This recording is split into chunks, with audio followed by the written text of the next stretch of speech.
Hey, I'm back, out fresh on the scene. Franchise best on the team. Blue faces busting out the scene. New life is something like a dream. And we are fucking live. What is happening? This is Kicking It with Kist. You guys already know I'm the host. And I got a good ass fucking guest in here today, my dog. Salud, dog. My brother from another mother. Yeah, it's been a long time, man. It's been a long time. Nolan, Con Man. So what's going on, G? Dog, I mean... It's good to fucking see you. Dude, likewise. Yeah, you look good. You too, man. It's good to see you fucking getting in the gym, getting your shit going, and... Grinding. From the last time I seen you, bro, you look like a brand new individual, so it's day by day I thing. love seeing that shit, though. You know? Fuck yeah. All day. We all gotta have something that we're fucking working at, you know what I mean? 100%. Grinding, trying to achieve something. I mean, if not, dude, you're kind of fucking up. My guy brought the fucking cigars through, the good cigars. Shout out to La Farona in Ybor City. La Farona. So you said that's by where you work, right? That was right next to the club I was working at in Tampa. Yep. Yeah, dude, it was nice. You know, if I ever wanted a cigar or just to chill, the lounge was literally right next door, so I go there. Nightclub in Tampa? Yeah. That shit was probably nuts. Bro. I had a lot of fun. That sounds fucking dope. How'd you get into that? How'd you stumble into working in the club? So, I'm going to spark this up real quick. Yeah, right on. I'm going to spark these up, yeah, then I'll get into that. Right on. You know how to light it? So, with cigars, just to give you a little pointer, I don't know if you've ever smoked them, but you want to rotate it. There you go. As you spark it? As you spark it, yeah, you want to, ideally, you would like to rotate it. Make sure you're getting the entire end fully, because you want it to burn evenly. You don't want that shit canoeing on you. Yeah, I might have to use your lighter. That one kind of sucks.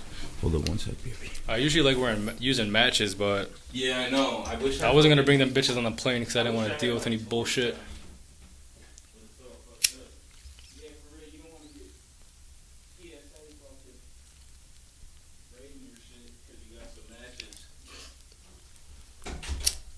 Sometimes they don't fuck around, bro.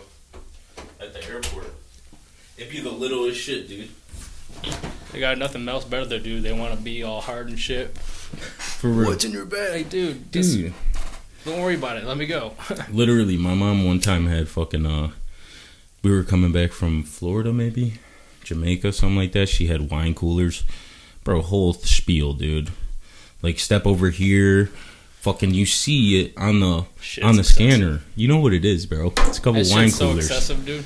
No, man. It's Come on. Their own little power trip, you know. But, you know, everything that happened too with fucking 9/11, and you know everything that's fucking just been going on lately, especially too with the COVID, everything's just fucking tightened up. You know what I'm saying? To a point to where it's fucking obnoxious. Damn, they rolled this one super tight.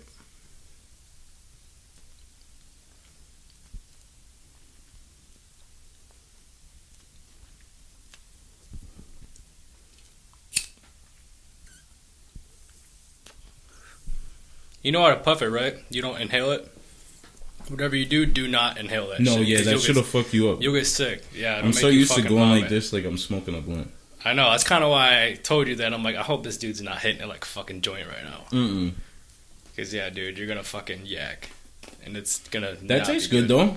It is good. So these are the light ones. There's usually 3 gauge, like... So this one is considered a Connecticut, which is a really light-bodied cigar, which is good for, you know, with coffees and whatnot. Hell yeah. It's most mild. Now this one I got right here is called a Maduro. And this is the most aged leaf of the plant. It gets the most sunlight, so it gives it that dark color. And that bitch is strong, bro. That bitch smells good. So what would you compare like the taste of that one as to the taste of this one? So this one's gonna be more pepper-like. It's gonna maybe have notes of fig or raisin. These ones are gonna be like creamier, more like coffee, nut, maybe a little bit of chocolate. Kind of depends though. It depends on where you're getting your tobacco from. If it's Nicaraguan, if it's Dominican, or... You ever rolled your own cigars? Not yet. You thinking about it? Yeah, I'm eventually... When I care about putting time into that, I'll eventually learn. But right now, I enjoy buying them. Fucking, just trying them out. Mm-hmm. What's your favorite kind? These. Yeah. La Farona, bro. These bitches taste good. I haven't had a good cigar in a minute. It's fucking tasting really good. Right now it's hitting better. This one is rolled super fucking tight, and it's canoeing on me real bad. Yeah. So, Florida, man. How long you been living down there? I moved in Florida down at the end of June. So June 27th was my first full day down there. 2022? Yeah. Right on. Yep. Been down there for about 6.5, 7 months, and have done a complete life transformation, bro. Yeah. Dude, words can't describe. Well, by the way, know, do not ash that, by the way. Yeah, oh, right on. Yeah, because you want it to burn evenly, retains the heat, and it also retains flavor. So just, okay. No, you don't want to ash it. Oh, I thought you said to ash it. No, don't ash it. We're going to let it grow? So you want to ideally let it grow as big as it can, then it will fall off naturally. Okay. Right on. You see what I mean? You'll see what I mean when it starts getting bigger. The flavor is really good. Yeah, that's the thing about a cigar. You got to kind of work with it a little bit. Yeah, it's kind of got a mind of its own you sometimes. know, yeah, you got to fucking just let it do its thing. But, yeah, so you moved down there in June. Mm-hmm. You moved to Tampa first? Is that where you moved? So, yeah, I was up here working, and I was just over it, dude. The longer I stayed in Michigan, the more I asked myself, or every winter I'd ask myself, I'm like, why the fuck am I here? Like, why am I doing this to myself? Because I don't like the cold. Mm-mm. I like the cold when I want it to be cold, like cold showers or ice baths. But if I got to deal with this shit for 6 months, dude, I'm not doing it. Getting in my I'm car, just not I'm going like, to do it. Fuck, bro. Though they're getting them work today, I'm like, fuck, bro. I got to have fucking 2 layers of long johns on, bro. Like 3 sweaters, my coat. My hands are freezing. I'm like, this shit. It's whack. But I do enjoy the seasons. You know what I mean? It is beautiful. I will give you that. The visuals and just the overall vibe, like fall, spring, it's all. Here, use this one. That one's better. No, yeah, but everybody, I mean, I've always said, like, I do enjoy Florida. But the thing is, like, if I were to live somewhere like that, I would hate to be doing, like, what I'm doing. Oh, you'd be miserable. Because it's fucking, like, I worked down in Sarasota, bro, in August. It was just insane. The humidity, bro, that's Hotter the trade-off. Motherfucker. Like 7 a.m., bro, you're already drenched.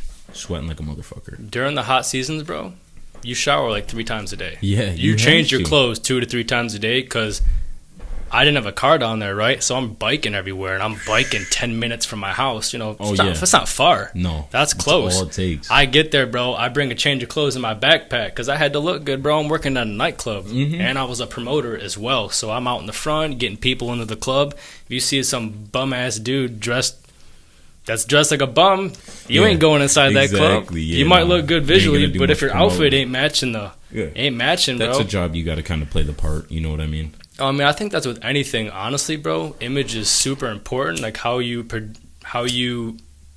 present yourself, your shoes, your outfit, everything. I think it all matters because people can say that, oh, we don't judge, but everybody's judging always for good and bad reasons. They just actually said, I just seen a video, and they did a test. They ran it. And they did guys that were dressed in 3 tiers. Like, they had guys that were dressed in suits, dressed really nice. Middle average guys that are dressed, you know, and then guys that are dressed in fucking some just dingy-ass shit. Mm-hmm. And they obviously asked girls, like, who they would rather date. And all the girls picked the guy that was dressed nice. Exactly. But it was weird. They flipped it around for the guys. And it didn't matter for the guys as much as the girls. Like how the girls were dressed. Interesting. Isn't that interesting? That is interesting from like a psychological standpoint. Obviously, but you know, men and women, we operate on different levels. We're not the same at all. You know, we complement each other, and I don't know. It's always cool to hear that shit. That's the whole thing. Fucking that's because I wanted to talk to you about that. Mm-hmm. I always see you posting shit on Instagram, fucking about masculinity and whatnot. And that's a fucking word right now that just draws a lot of negativity. There's just so much bashing of it. Like, you're masculine, you're an asshole. You're a dick. You know what I mean? I mean, you have the capability to be an asshole or a dick, and I think that's part of it. Masculine or not. That's part of it. Yeah. But I think with being masculine, you're being an asshole or a dick from a good place, if it's a healthy expression, you know what I mean? For sure. You're not gonna be a pushover. You're gonna have boundaries. Yeah. And you can say things that people don't like, which makes you a dick or an asshole, but you're just being individualistic. Yeah. It's not usually your intention, like, oh hey, I'm gonna go be an asshole to this person. It's like, exactly. well, I'm putting a strong boundary and you don't like that, so now you're gonna call me an asshole because of that. But that's your problem. Exactly. You know what I mean? Masculinity, though, is something that is needed. Mm-hmm. And they're trying to fucking, like, oh, dude, push it off. Like, yeah, masculine, like, they want to kill it off. You know what I mean? They don't want any more tough men. And it's like I said, when you're tough, you kind of get bashed for it almost, in a sense. It's weird. And there's some people that are abrasive about it, you know, like whether it be like a Donald Trump or a Andrew Tate, you know what I mean? Like, and that's the thing. Some people see that and they get turned off, you know what I mean? But it doesn't mean that that guy's not saying some shit that has valid points. You know what I mean? 100%. So, but I mean, there's definitely ways of coming everybody's across. so fucking sensitive nowadays. Yeah, bro, I was like, quit being a bitch. Flat out. Straight up. All you watching, quit being a bitch. Well, that's the thing. It's like, and everybody gets nervous because they're so worried about what fucking people are going to say or think or do about it. It's like, who gives a fuck, man? Just do whatever you want to do. If you're not doing anything wrong to anybody, who gives a fuck? Well, at the end of the day, bro, it's like, are you going to really let someone's words trigger you that much? Some people do, though. That's the issue That's the right there, problem. though. Is Flat that out. I used to believe, bro, that men have a feminine side, and that's not true. You don't think so? No. Okay. Because when I used to believe that, that was just me trying to justify why I acted in a feminine way. So what made you change your mind on that? Or what did you see that was a valid, like, proof that that's not the case? Well, dude, I used to let my emotions run me. Yeah. Even if I put on, like, a tough guy front, at the end of the day, people feel when you're uncertain, when you're unsure. Yes. If you don't got your shit in check, That energy. emotionally, dude, people pick up on that subconsciously, especially women. If you're playing it off cool, she's going to test you, and you're going to get tested. Is this guy solid, or is he going to be reactive to how I'm acting? And other men aren't going to want to trust you either. So if you're operating from men are more logical. Do we have emotions? Yes. But we don't identify with them like how a woman does. Like exactly. That's facts. From my standpoint, that is their, like, modus operandi of acting is from their emotions. Biologically, that's just how they are. That's how we and came. And men, we act from our intellect, from our presence, from our consciousness. You know what I mean? It's got to be because like when a man and a woman, when they fuck, the girl's getting penetrated, the man penetrates. That's okay. Our presence is like a penetrative force. You know what I mean? Yeah. So it can't be emotional because being in your emotions is not a penetrating force. Yeah. If that makes sense. No, I hear you. At least that's how I choose to view it. 100%. What? The thing is, like I said, I mean, what is your definition? What would you say, like, masculinity means to you? It's a great question. Let me just think about that for a second. Yeah. That's a tough one. Because, I don't know. To me, like, I don't know. I seen a video, and, like, I just think that masculinity means a strong presence, you know, or force. Almost like a leadership type role. You know what I mean? Like, someone has to be the one to stand in front of the danger and face the dragon. Like Jordan Peterson says that shit a lot.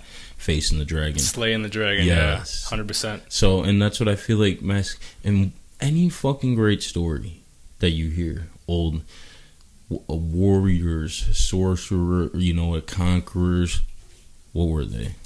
They were all men. They were, yeah. You know? So 100%. That's just what, like you said, that's where we came from. That's what we did. And not to say, I don't want to offend the women out there that are going to, you know, like, I'm totally that guy that, like, if a woman wants to go work or whatever, go chase a career, chase a dream, like, if she wants to stay in the kitchen, you know, work in the kitchen, that's fine too. Like, I don't put any, like, boundaries on anything, but like you said, there's just a certain way that we evolved, you know, and there were certain roles that were gender-based. You know what I mean? The men were going out and hunting and gathering. The women were staying back and fucking keeping the house. You know what I mean? Keeping the camp. Exactly. Yeah. Taking care of shit. Like I said, there's this stigma now. It goes with the whole, like, masculinity role, and, you know, women are, you got the fucking hardcore feminists that are, like, just, Men shouldn't be in charge of anything. Well, that's just completely illogical. It's insane. It is insane. That's a better word for it. It is pure insanity. And a lot of women say, "Oh, I hate men." It's like, well, where the fuck did you come from again? Like, let's talk about that. You know what I mean? You don't want to have that conversation. That's the thing. It's like, it's so funny. It's emotional, bro. It's illogical. This doesn't make sense. It doesn't. It doesn't. And I don't know where that stems from. You know, like I said, it's been a long thing over a period of time where women work their ways into roles, and then they say, well, why are the men making all the money? And I seen another good video. It was actually Andrew Tate. Like I said, you feel however you want about that guy, but he says some valid shit. That's my dog. That's my dog. So he was just saying, like, what the fuck? You know what men are doing every day? Whether we're fucking working in the plumbing, climbing underground in the sewer, you know, working in coal mines, working in factories, you know what I mean? Doing hard shit, underwater dangerous shit. Yeah, you know what I mean? Like, masculine shit that requires that testosterone. There's the 1 out of the 2 out of 10 that are females that are doing it. I'm not saying a female can't do something, right, but like I said, people got to realize, man, like, without men, just like women though, you know, women are needed just as much. It's a coexisting thing. Well, yeah. I mean, think about raising children. If a child doesn't have its mother, the thing that it came from, dude, it's a giant gaping fucking hole. Just like a man not having a father would be like the second worst thing. But it's so terrible. But what my standpoint on this is that the whole feminist movement was to get women into the workforce, and once you got 2 parents working, instead of taxing just the father, you tax both the parents, and then the kid goes to the public education to get brainwashed what they want to put into its mind. Because if you don't have a traditional family, which is something that I'm going to have, where I take care of my family, I am earning the income, my wife stays home, homeschools my child, so my mom does, makes my house a home, and gives my child an amazing education, because you get to tell that child what you want and put that into its head and raise it how you want to. I thought about having them in school. They're getting raised by the state, bro. They're getting raised by, maybe they say some shit that, and even these you don't want them to learn schools. And shit. Yeah, you know what I mean? It's just, that's what I said. The schools now are so radical. Mm-hmm. You never, and like I said, plenty of people do that, like the natural fucking way, how it used to be. But that's hot. You did say, though, you got to let it ash on its own. Yeah, just didn't want to fuck up your carpet. There's nothing wrong. No, it's all good. Shit needs to get clean anyways. There's nothing wrong with, like you said, the guy being the earner, the woman staying on, holding shit down at the fort. I was saying the same thing about potentially homeschooling my kids, because nowadays the school system is just so fucking... Dog, it's almost like, if you think about keeping them in the education system, like, you really need to overthink. Like, yeah. Take a look at that, because there's a lot of... No. Like, now that when you get older and you think, and it's not like how it was when it was first started. Yeah. Even then, you know, I feel like the whole thing about school is it's based to keep us fucking living in the matrix, you know. But it's, even now, it's just so much more radical. It's just the way that they're just forcing these kids to have the same ideology that these fucking teachers have. It's insane, man. It's like cookie cutter and there's shit. Parents that aren't, you know, you don't know that's how, 8 hours a day? Damn near, yeah. Around 8 hours. They're getting you ready for the work shift. Teaching you to be slaves, bro. Your 8-hour 9 to 5. You go from your 8-hour fucking school day to your 8-hour 9 to 5. And you just accept it and accept. Maybe you might have a little bit of time partying in college, you know, have some fun. Oh yeah, and then I watch a video almost every day. When I wake up in the morning, and it's Joe Rogan just talking about how people are wrapped up in the fucking whole wake up, go to this job, and they think that they're getting a lot of shit. Like, oh, I got benefits, I got a parking spot with my name on it, I got this little desk set up. Like, yeah, they treat employee of the month, you know, and you're just part of, like he says, a machine that doesn't give a fuck about anything but making money. Yeah, you're just a number. You're a product of that, and you think you have all this freedom, right? Take 2 weeks off, see what happens. Exactly. What if you get sick? What if you have a child? And I do... How free are you? I do glass. Me? I'm just saying, like, in general, like, how free are you now? Flat out. Well, right? and when you get those restrictions, it's so much harder to fucking do anything, especially if you got responsibilities, like you got a family and whatnot. They're dream killers because you get stuck in this fucking role to where. Oh, I always fucking put it down there. Thank you. You get stuck in this role where you get into a job or whatever fucking situation that you're in, and you're thinking, all right, yeah, I'm making a little bit of money, and I'm gonna start doing this and doing that, and you're distracted by all these other things while you're giving your fucking life to this whatever 9-to-5 job you're doing, and then you're just slowly but surely forgetting that you wanted to do that, or you wanted to be this, you wanted to try that, and before you know it, you're fucking 40, 3 kids, tied in, bunch of debt, you might have some nice things, you might have a nice car, you might have a decent house, but that there was some shit you left on the table, and now, even though I'm a firm believer, like, fuck, if you're 40, you can still turn your life around, but when you get to that point and you got that many responsibilities, it's not as realistic. It's harder. It's going to require a lot more fucking work. And because you weren't true to yourself. Yeah. And the biggest issue is that people think they have more fucking time, which you don't. No. If you want to do something, man, you better make a plan. Y'all better do it now. Flat out. You better just ask yourself 2 questions. This changed my life. It's like, who am I? Who do I choose to be? And how do I choose to show up into the world? And what do I want? Those 2 questions will give you a lot of data to work with, a lot of things that give you a direction. Yeah. Because if you don't have a direction, you don't have a vision, you're going nowhere. You're blind. You think, I want to go here, I want to go there. It's like, well, where do you want to go and where do you need to go? What do you need to do to get there? Exactly. It might be some shitty stuff you need to do, but in the meantime, at least you got an idea. It's like, you know what? I'm heading in this direction. I got data. I got faith. And you just do the consistent action. You eat shit, do what you got to do, and that's a really masculine thing to do. If we're going to talk about it, doing shit that you need to do, devoid of emotion and distraction. Because with all these notifications and shots of dopamine everywhere, maintaining your focus is a fucking skill, bro.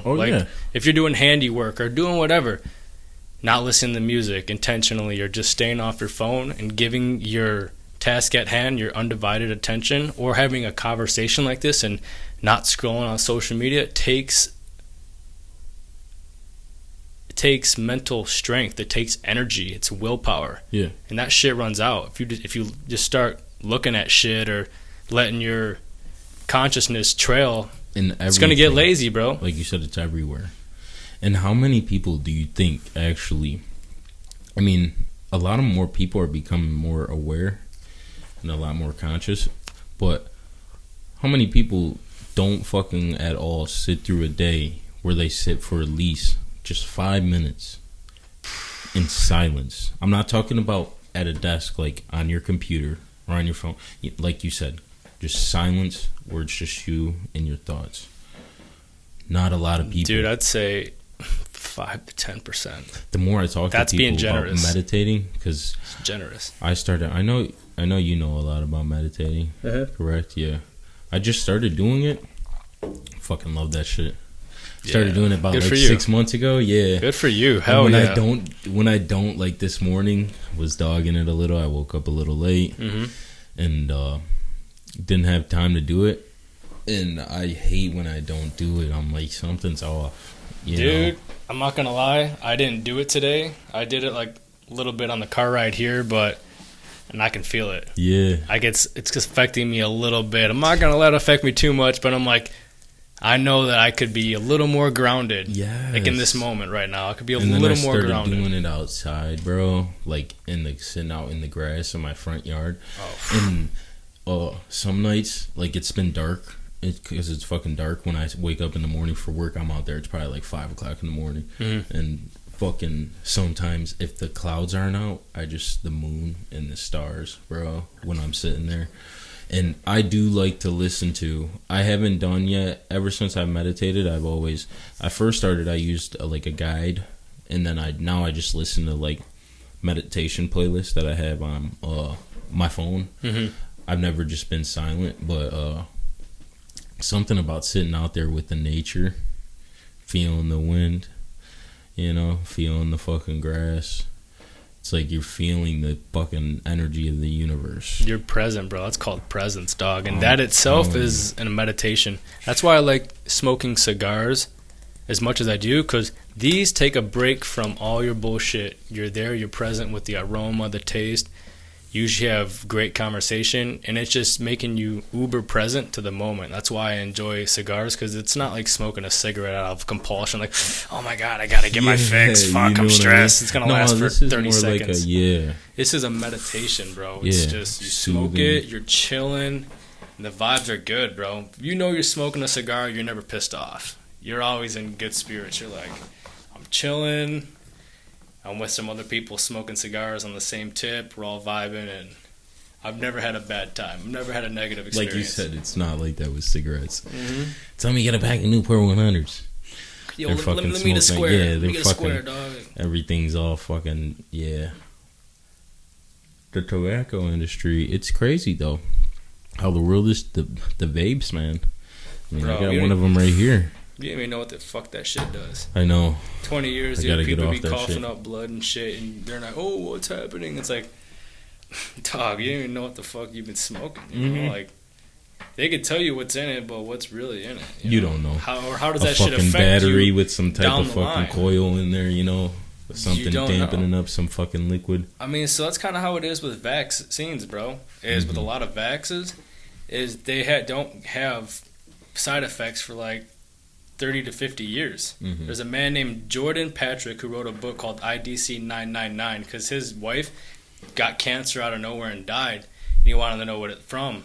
And he went through thousands of pages of data on vaccines, and he found out that it was side effects from something she had gotten like 20 years ago. What? So you compare that to the food we're eating, the shit in the vapes. What the fuck's it gonna do to you 20 years down the line? It might be a good compulsion right now to down the line, bro. It's like, I know. I fucking have went cold turkey so many times. Like literally, I've went fucking 5 months, like 6 months, no sick, because I've been smoking cigarettes since I was probably like 13, 14. Yeah, I used to smoke cigarettes. And I fucking have smoked cigarettes. I've chewed, vaped, smoked Black and Milds, bro, everything. And then I went cold turkey, and then I'll just be like, bro, I just want to hit something. Yeah.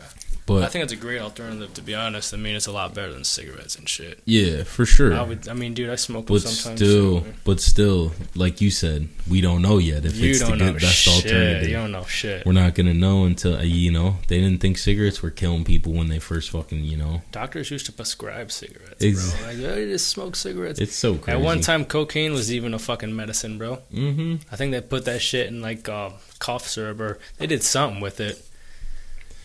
The amount of fucking... I seen a documentary on Netflix about Xanax.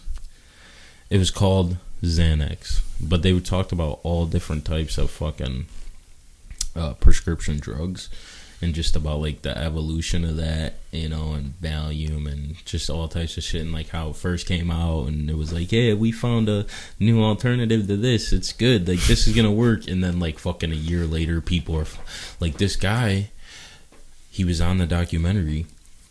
He's talking about Xanax. Normal guy, not in bad shape. He had a family. After he got done with college,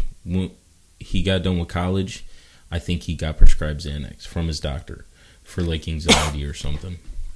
And he started off with like 0.5 milligrams.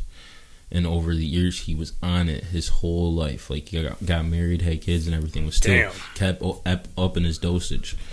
He was at one point, I think he said, taking like 3 milligrams.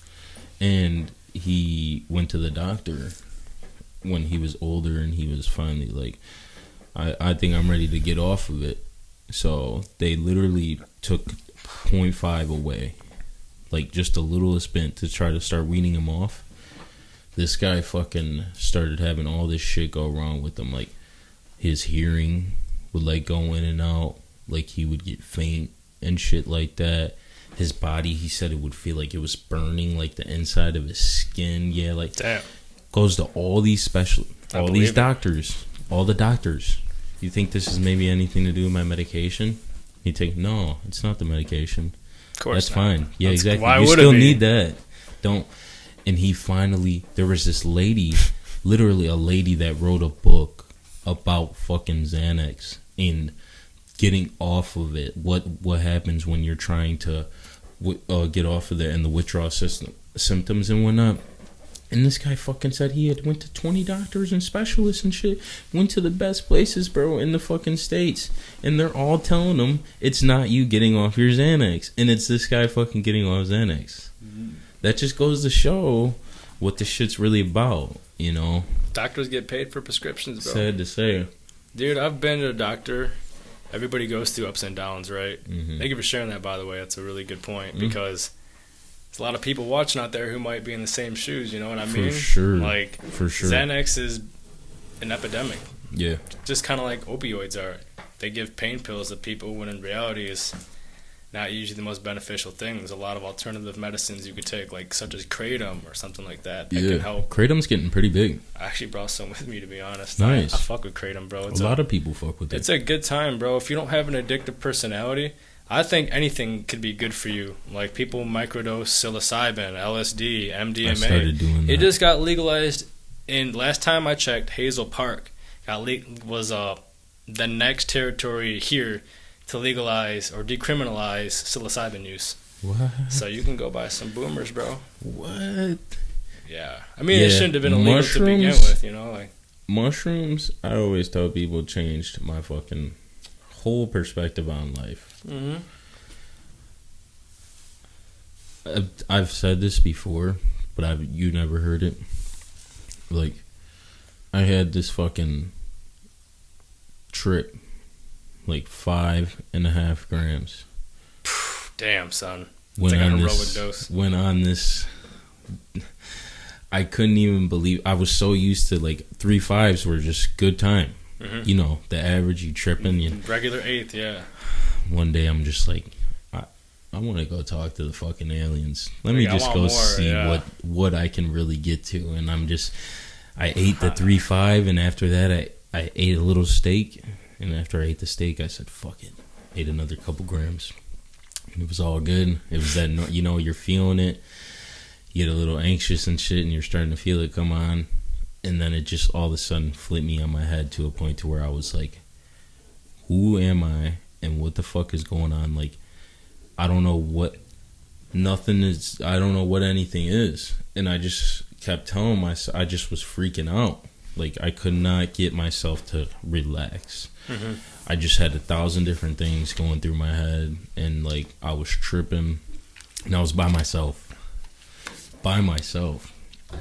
And I'm like, dude, I'm thinking about, like, going out the house and just running. Because I'm just, like, I'm fucking tripping. Doing some push-ups and shit, like, cause I'm like, it was late. I had work the next day. I'm like, and you know that ride. Once you get on that ride, I ate them at like 10:30. So this shit was like, bro.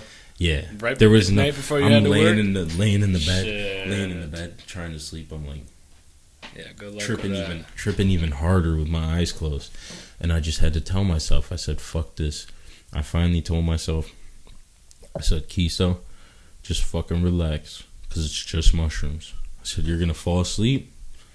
You're going to wake up tomorrow. Everything's going to be fine. And I just slowly started to calm myself down and talk to myself. And it was a big ego check, too. It was kind of like dude, stop taking everything so serious in life. You know what I mean? Just 100%. Enjoy it.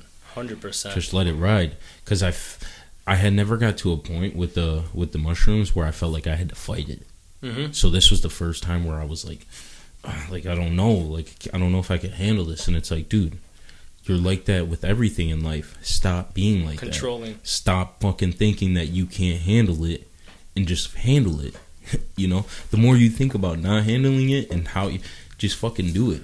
And I've always my whole life been so hesitant and overthinker, like, what's gonna happen if I do this and what's gonna be the outcome of that, like with everything.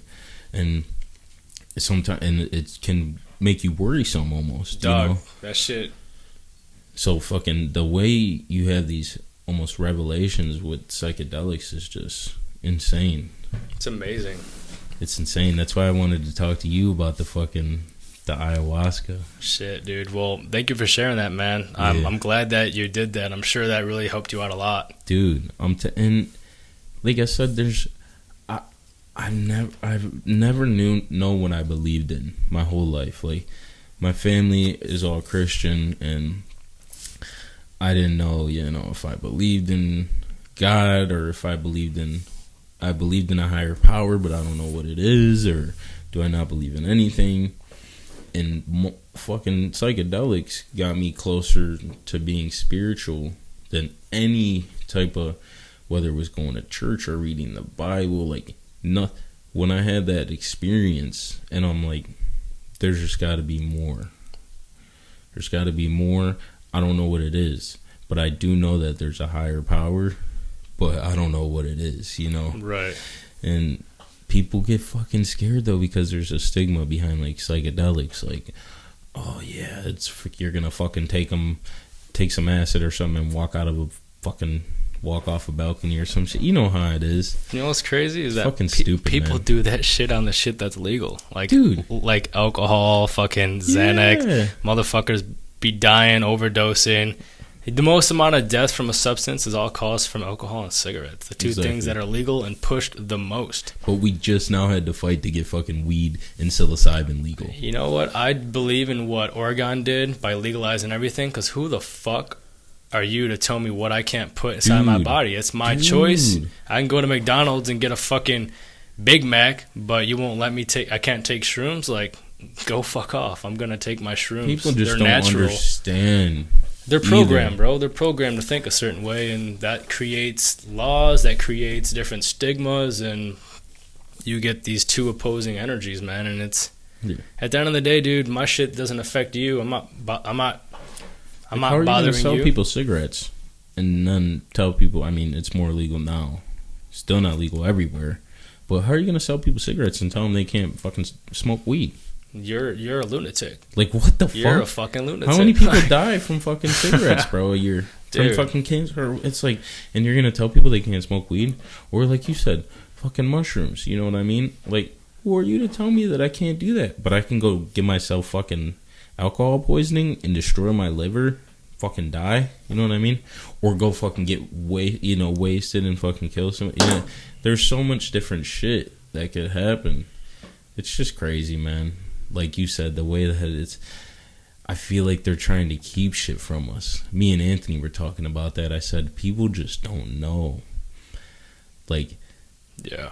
I feel like they're like, I don't know if we want people to eat mushrooms, because they might start to figure out some keys to the universe that we don't really want them to know.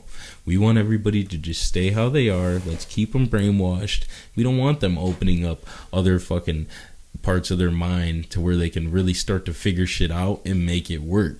It's pretty fucked up.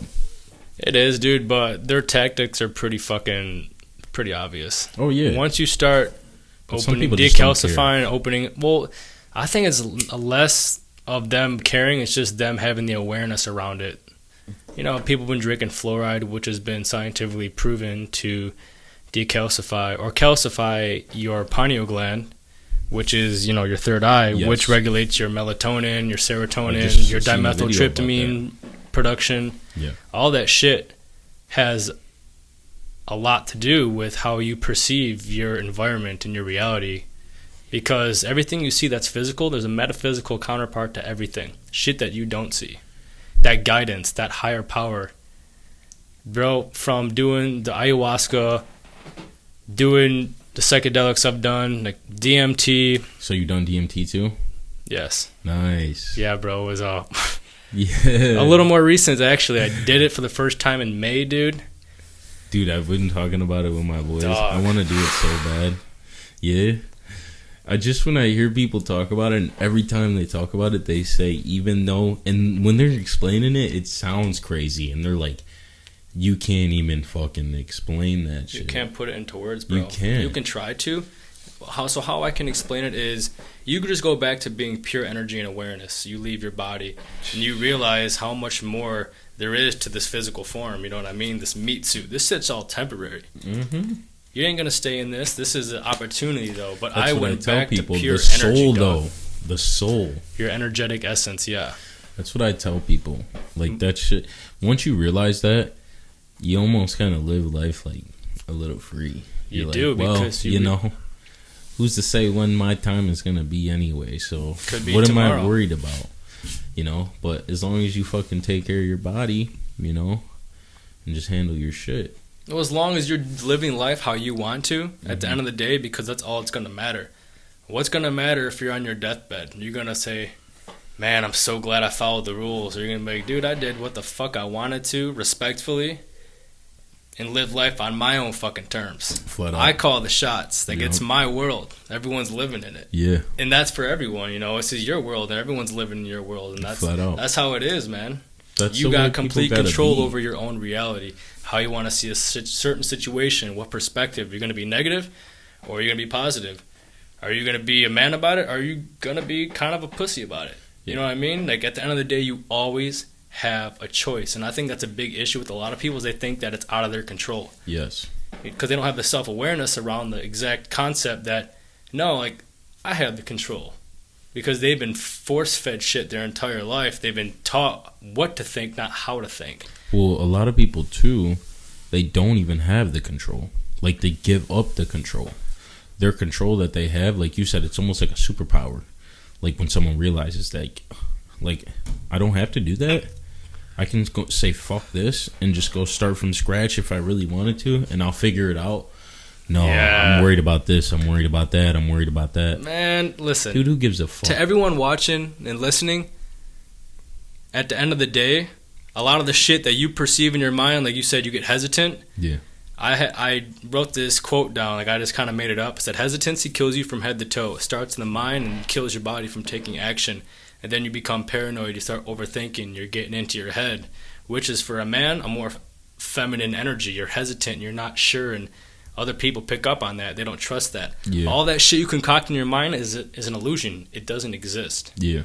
Like, when I find myself doing that, I will physically, like, cut a cord right here, because your thoughts start to manifest your reality. I'll cut it. I'll say to myself, I'll say cancel. Like, I cancel that thought. I'm like, cancel. That doesn't exist. I'm just completely nullifying that whole entire situation from coming to fruition. It's like, nah, this is how I want it to be. This is how it's going to be. Yeah, I'm not going to let that even fucking run. Exactly. Because that shit doesn't exist at the end of the day. Exactly. Doesn't. It's like, y'all are getting bent out of shape over some shit that doesn't even exist. No, you're creating the problem. You are the problem if you think like that. Flat out. And then you spread that shit on to other people, because energy, negative energy is like sticky, bro. Even Andrew Tate that's had a video on this is like, your negative energy is sticky and it will drag you down if you let it. And there is definitely, for some people that start off in a shittier position than someone else, it's harder for some people to realize a lot of that shit and become more self-aware. Mm-hmm. But I feel like it's almost even better, too, when you fucking... The earlier you learn, you have to experience almost some sort of turmoil. Yes, bro. Or, like, yes, traumatic... You have to go through something that makes you think, like, fuck. You need to die, metaphorically. You need to feel so much fucking pain that you die to who you used to be, and then you get to recreate yourself. I tell people, that's I why feel like I'm living ring. My second life right now. For real. Yeah, dog. Because everyone goes through different evolutions in life. That you need to deconstruct your current personality, or have a quote-unquote, like you had, an ego death. Yes. Which means it's like an identity crisis at that point. A newer, more embodied version of yourself comes to the surface.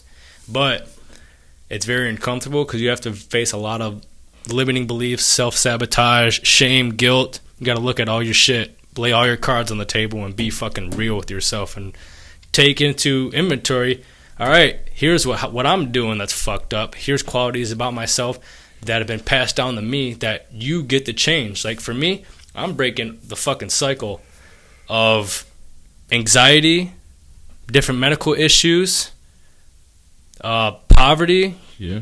I know my father grew up very poor, and, that programs people's minds, and they instill that into their children. Yes. But it's up to you to break that cycle. My kid is not going to deal with none of that shit. Flat out. And it's up to us to make sure that whatever that is gets dealt with. Yes. And it doesn't continue past this. Yes. Like, we're the filter. Flat out. You leave it better than you found it. You create a legacy in how you want to. I feel like that should always be the next generation. You should always want better for, than what you had previously, or what your people had previously. I'm the same way. Yes. My kid, I want best, even though my parents did the best they could. Like, I love my parents. 100%. But, and the thing is, my parents had kids very young, and they got into this position where they were like, all right, we have children now, we got to make this work. We're doing that, like I said, once you get wrapped up in all that shit, your dreams and everything, it's like the less restrictions you have.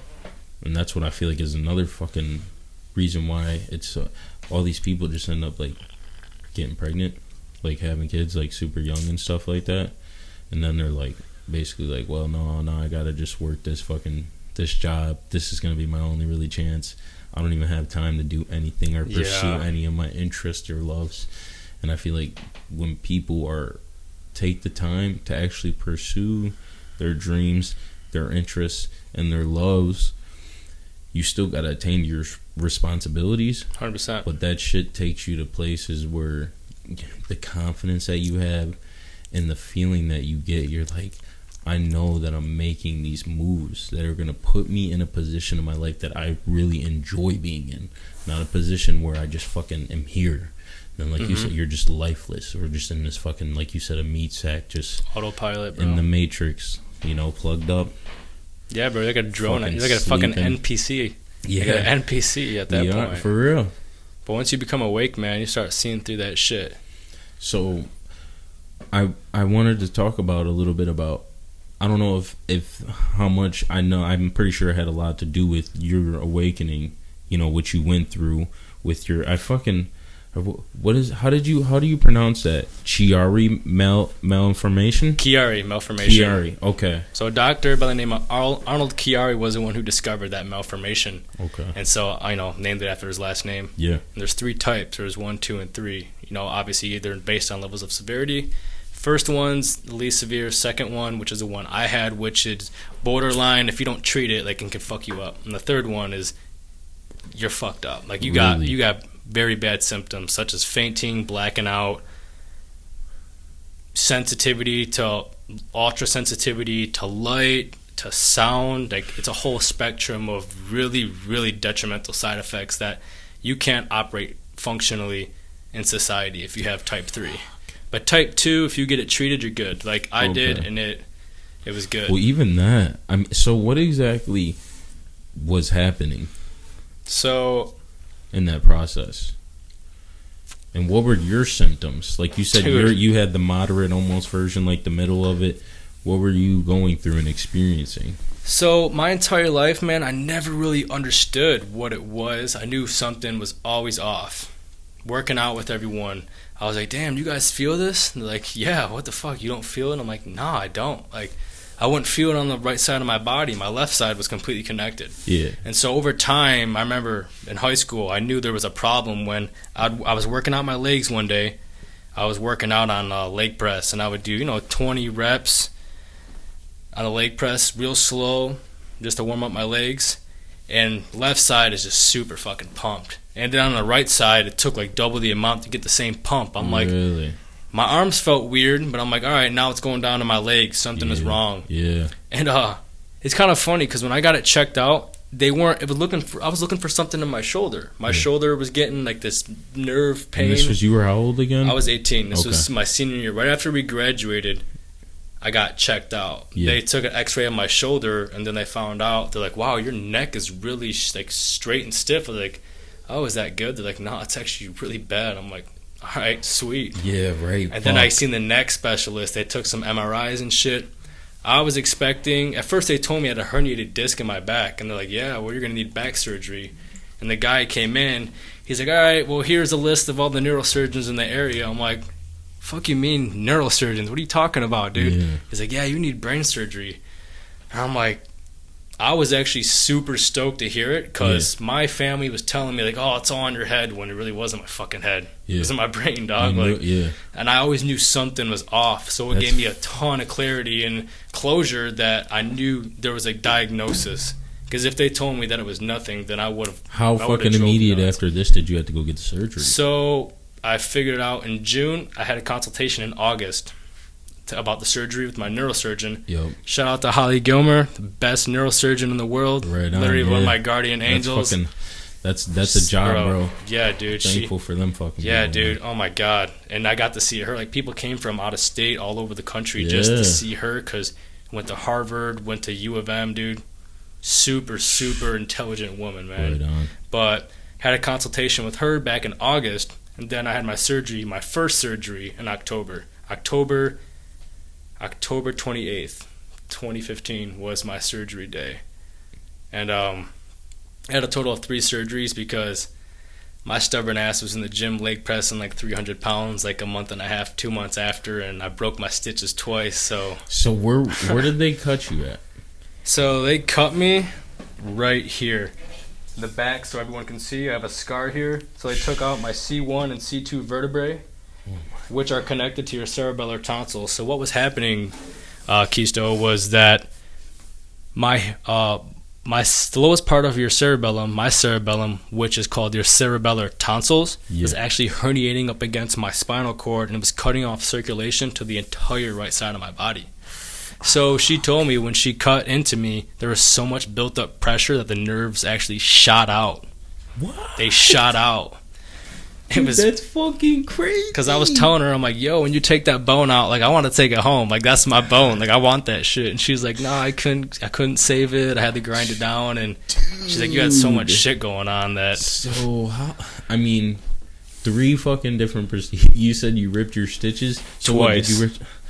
That's fucked. I broke them twice. I remember I was bussing at Green Lantern. Shout out to Green Lantern. Yeah, right. I was bussing there, and everyone's like, I'm getting people's dishes and shit, and they're all giving me these crazy ass looks. I'm like, oh, what the fuck's everyone looking at? And they're like, yo, dude, like, what's up with the back of your head? I'm like, what you mean? I'm like, what are you talking about? It was busted. It was, dude. It was like the size of a golf ball. It was all cerebral spinal fluid just built up from the broken stitches. So there was like a big old bump on the back of my head, and I had to go get it drained. I had to get a spinal tap. I contracted meningitis in the hospital. Had to get a PICC line put into my heart, put on antibiotics for 2 weeks, and after that I had my 3rd surgery, which was my last surgery. And she told me, she's like, listen, if you need another surgery, you need a shunt, which is a tube that goes from your brain all the way down into your stomach to drain this fluid. Yeah. Because if we just keep cutting in the scar tissue, like, you're not going to heal right, and it's going to be fucked up. Yeah. So that was like a reality check. I'm like, all right, I got to take it easy. I got to chill out and just be patient. Yeah. Be patient as fuck. But And so that was the last time you got restitched back up. Yep. You said you were going to take it easy. And then, like I said, when did you become...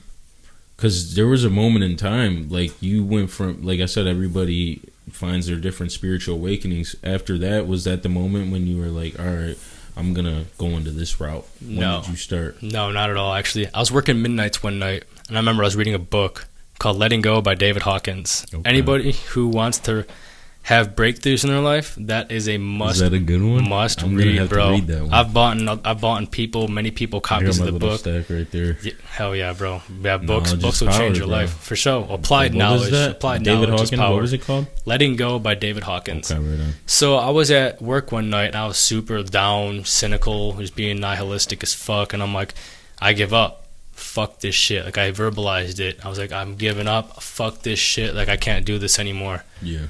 And I remember my whole body got covered in chills, and I had full connection of my entire body. Like, the shit I'd never felt in my entire life. It's kind of like someone who's colorblind seeing color for the first time. Yeah. That's how I felt in regards to feeling, and it was intense. And it was this higher power that literally just was like flooding through my body while I was reading this book.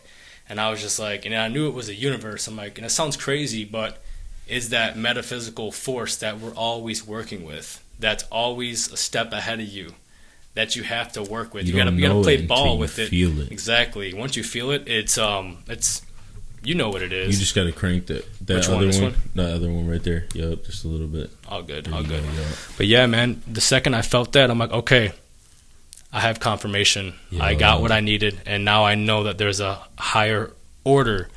There's an order to my life, that this is all for a reason. And so that was the exact moment, dude. I went through a massive spiritual transformation, working midnights, dude. It was the most intense shit. I actually went through one recently. So I had one in 2019, and then I had another big one in 2020 after I took the ayahuasca and started going on that fruitarian diet and got involved in all that. And then my most recent one was back in April and May after I did the DMT, dude. And bro, so there's levels to this shit. Was Colombia where you did the ayahuasca? Colombia, yeah, that's where I did. It was a 10-day ayahuasca retreat. I got the Colombia on the hat. Oh yeah. How was that? Where in Colombia? It's in Medellin. It's a province called Antioquia. How the fuck did you get there, dude, to Colombia? So there was a guy I That's followed, awesome. Nico Cannon. Shout out to Nico. He was like a dating coach. He was part of this men's group that I'm a part of. Called Ars Amarada. It's like a brotherhood, and I followed his content for a while. He started doing these ayahuasca retreats, and I remember when I first found out about it, when I was a senior, it was me, you, Sierra, and Dennis in that one class, Miss Ebeling's class. Not Miss Ebeling. No, it was who was it? Yeah, no, Miss Ingardio. Miss Ingardio. It was the one that we sat in the back of the class. It was me, you, Warren. Who was that? The history teacher, I think. Nah, bro. It was whatever it was, we were in the back of the class, and I remember I found out me and Sierra were talking about ayahuasca. I'm like, when I do that shit, I'm going to do it legit. I'm going to do it in the Amazon, baby. I'm going to South America. I ain't doing none of this U.S. bullshit. Flat out, bro. And I did it. He had this 10-day ayahuasca retreat. I had the money for it, paid for it. How much was that? It was like $3,300. Nice. It was worth every penny, bro. It was for your 10-day stay, your plane ticket, everything, your lodging, everything involved. And the most important part of it that changed me the most was there's a diet that you follow going up to that ceremony to prepare you for the medicine. So you're receptive to the medicine, but you're also not going to reap the bad side effects, because taking ayahuasca, you have strong purging side effects. You vomit, you have diarrhea, you have all this stuff. It gets it out of your system. And if you don't diet right for it, you're going to have a bad time. Yeah. And so, like, dude, I lost like 30 pounds off that shit. Went from like 170 to like 135, 140. Went down there. Not going to lie, bro, it wasn't as tense as I thought it was going to be, but I got what I needed out of it. Yeah. And it led me on the diet that I got a lot more deeper, I guess, transformations from the diet afterwards. But dude, yeah, how was that fruitarian experience? Man, it was extremely dogmatic. You're not doing that anymore, right? Nah. So I have an extreme personality, dude. When people say they do something, like, oh, do this, I'm like up here. I go extreme with shit. Yeah, so I feel you. I didn't take any time like building up to that fruitarian diet. I just cut everything out. I'm like, just fuck this. I ain't got time for that. I'm doing it now. Yeah.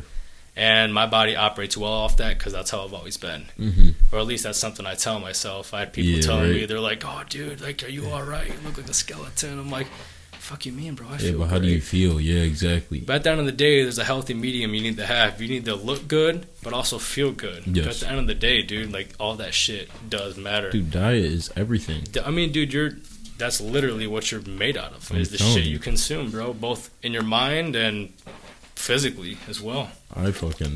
I've never been more aware and like conscious of my diet than I am right now, especially nowadays. And it shows, dude. You look good, everything. Bro. Thanks, Hell man. yeah. Appreciate it. But it's tough, especially now. It's like today when I'm working. It's like my boy wants to go to the Taco Bell. I'm like, dude, I like Taco Bell. You don't think I want to go eat it? Right. I know it's bullshit, but it tastes good. But I know after I eat it, I'm gonna feel like shit and I'm gonna be pissed. Quesaritos, dog. I'm telling you, man. It's my shit. You can't fuck. But it's like, yeah, on the weekend I have some Taco Bell. Yeah, bro, you gotta enjoy but during life the week, too. I told them though. I said it's not about do I want it or not. Like I want it. but I'm not gonna eat it. Right. I gotta have discipline during That's the that week. discipline, And bro. if I do good discipline. during the week, I know that by the time fucking the weekend comes, you know, I can fuck around a little bit. Discipline equals power and freedom. But so get back to the fucking. You went to Colombia, had that fucking ayahuasca experience, and then how much longer? You said it was just recently where you did the DMT. Yes. How was that? Man, That had to be another awakening. I had a great trip. I recorded it on my phone. Like I took videos of me taking everything. You should do that. And I did it by myself. And it was the first time was good. So a good amount to really get a nice blast off is about 15 to 17 milligrams. Okay. And that's what I did.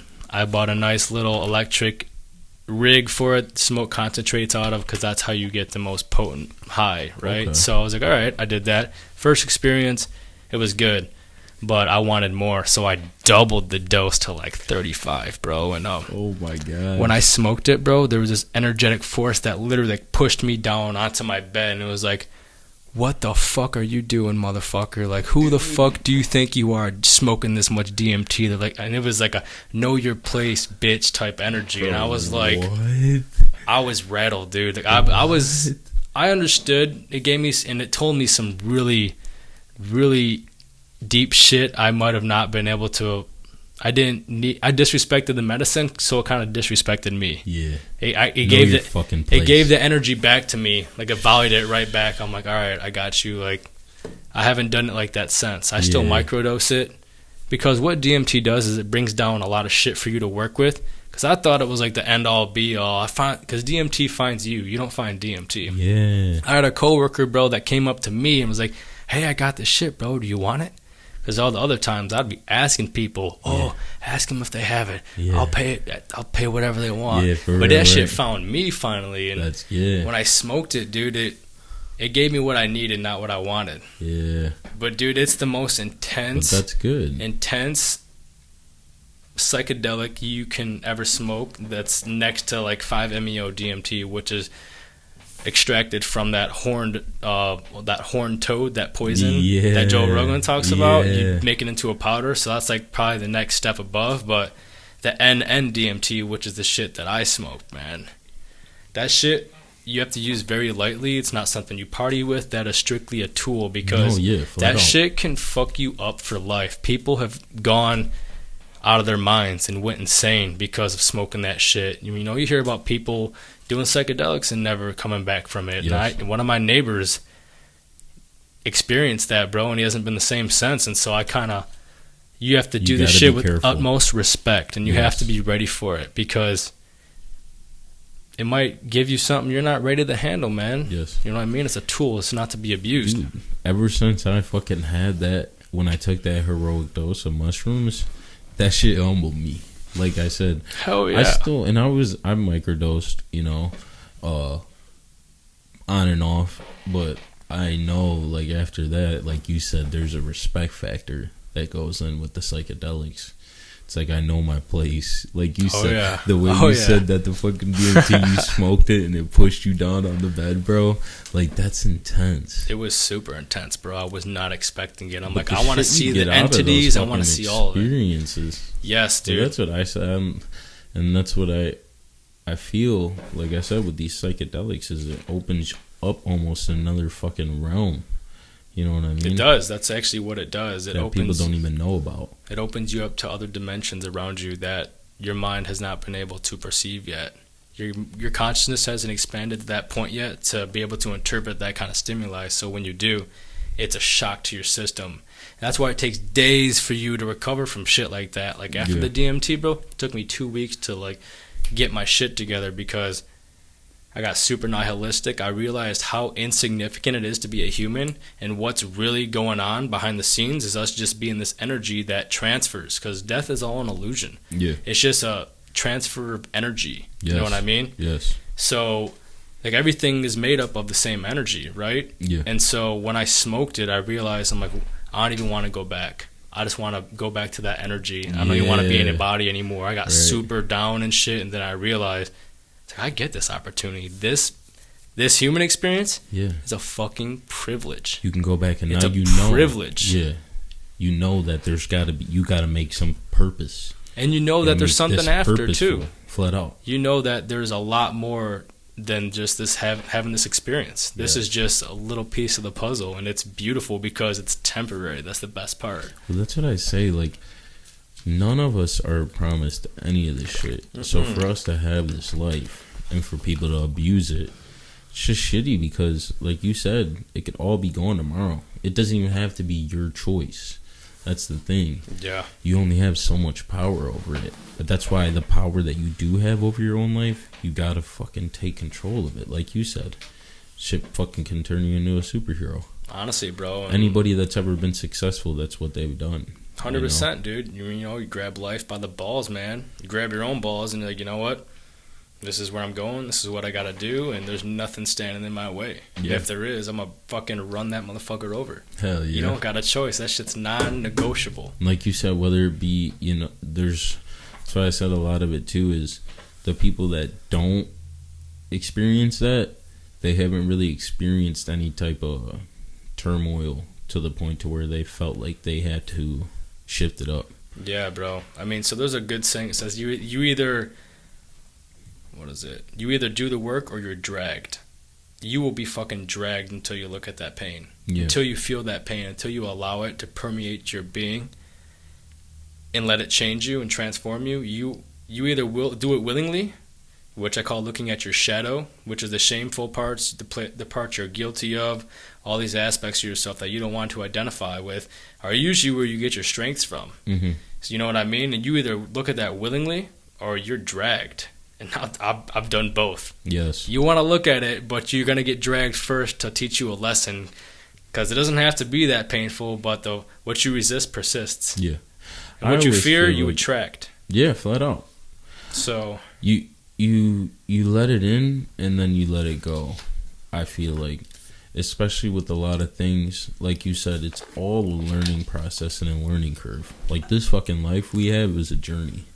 And the whole thing is about fucking having different experiences and learning. And then there's people that fuck up and they can't get over I fucked up. Like I'm a fuck up.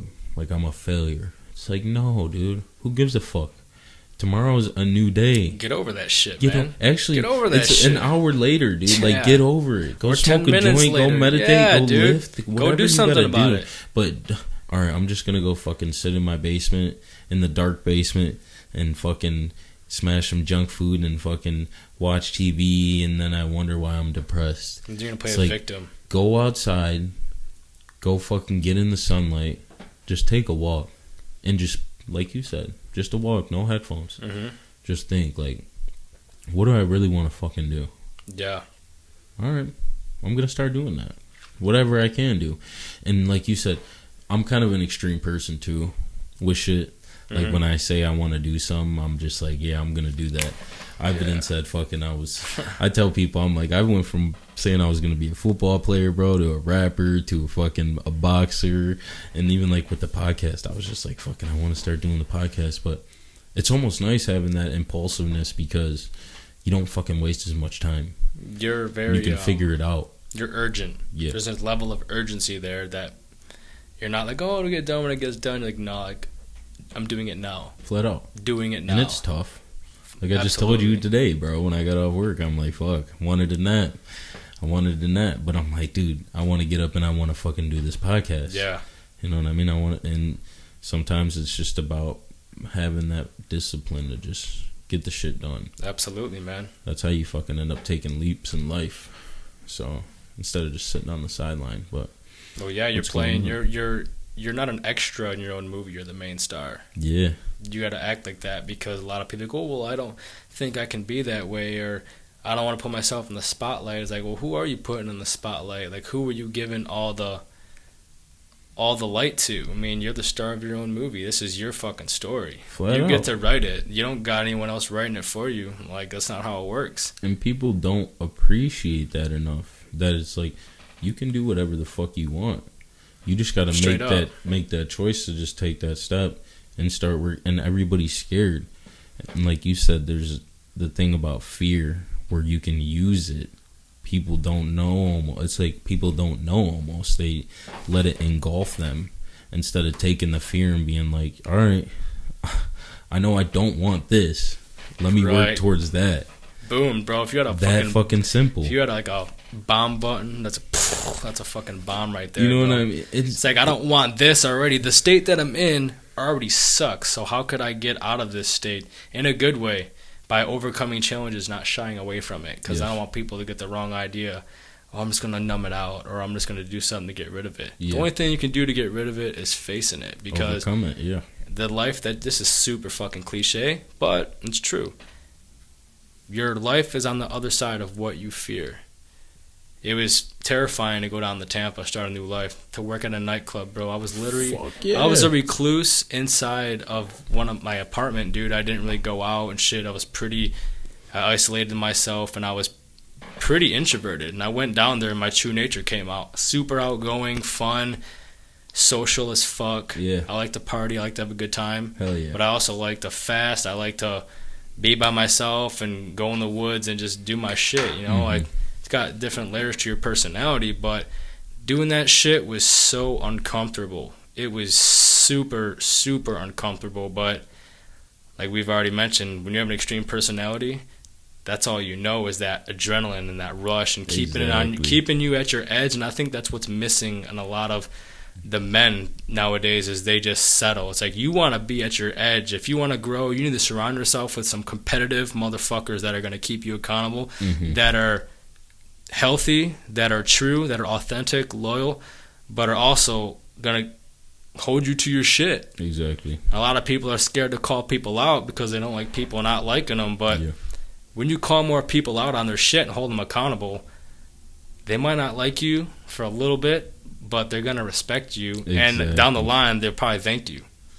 You know what I mean? Yeah. And somebody who's also like that is going to respect you more, too. They're going to be like, oh, dude, like, thanks for telling me that. Like, no one's ever told me that. Or be authentic. Just be straight up and call a spade sometimes, man. Tough. It can Especially be. nowadays, like I said, everybody takes shit the wrong way, so it's hard to give someone any type of constructive criticism, you know, or try to, even when you're trying to better someone, the angle that they perceive it at might not be the best. But like you said, especially with men, like Joe Rogan has a quote about men that like one of the worst decisions a man can make is to be comfortable. And I've experienced that 100%. Like when I was at my biggest weight, like I was 240 pounds, like just eating like shit. You know, I didn't have my shit together, was just cooking, like, all right, like, this is fine, you know, got enough money every week to just smoke weed and chill out. Party, and I'm just doing my thing. I don't know what I want to do or what I want out of life. I'm just fucking had nothing. And I had to remove my, literally same thing. I'm like, all right, I'm done with this life, the kitchen life. I'm about to get into construction. Like, I literally just told my boss, I said, I can't give you 2 weeks notice. I'm leaving. I just got to change it. And it was one day I just was walking in the back of the restaurant, like, and I'm just looking at all these guys, and I'm like, I can't stay here.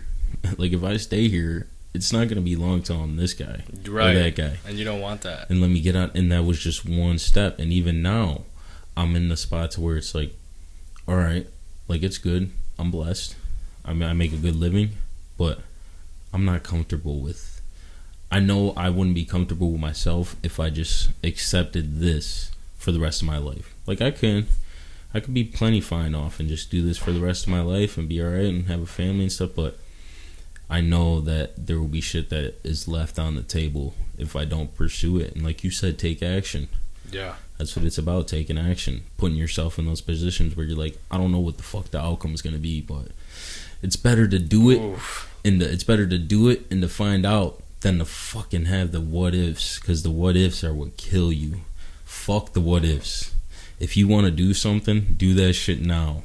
Especially the young people out there. There's no fucking time to waste, you know.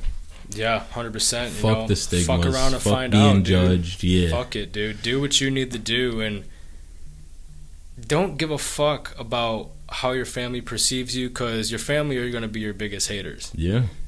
And they do it because it makes them uncomfortable. Exactly. A lot of your family members probably have a lot of unresolved shit, traumas, and things that they didn't take into their own hands. Maybe they didn't want to do what they wanted to do, so when they see you doing what you want to do, they want you to play it safe. But playing it safe is going to fucking kill you. Exactly. That uncertainty, bro. You cannot play it that safe. is the focal point of where your consciousness needs to be, because in the level of uncertainty, there's no reward without risk. You have to sacrifice something. And a lot of that, all the time, whenever you sacrifice something, you have to sacrifice your comfort to achieve that. Whether that's being a millionaire, whether that's owning your own company, or just being better with women, or having better social skills. You have to make yourself super fucking uncomfortable to do that. There's no way around it. Yeah. And a lot of the people that are catered to, entitled, we got a lot of entitled motherfuckers nowadays, bro. They make all these extra laws, these new bathrooms for people to it's crazy out here, to really just kind of pamper their needs. It's like, and so they get comfortable. It's like, okay, well, people are pampering me, and and then you give them an inch, they'll take a mile. You know what I mean? So a lot of these people don't like being uncomfortable when you realize that that's just life, baby. Mm-hmm. Life is an ebb and flow of comfort, discomfort, growth, pain, death, rebirth. I like to believe that there is no real depression, and I say this lightly because a lot of people are going to take this the wrong way. There's stages of life. I still get depressed sometimes. That's a stage. Yes. That's a stage. You're down, and then there needs to be an up, because if you were happy all the time, life would be so boring. There would be no contrast, no darkness without light, no hot without cold. It's just the way it goes. Yeah. And we got a lot of forces working against us.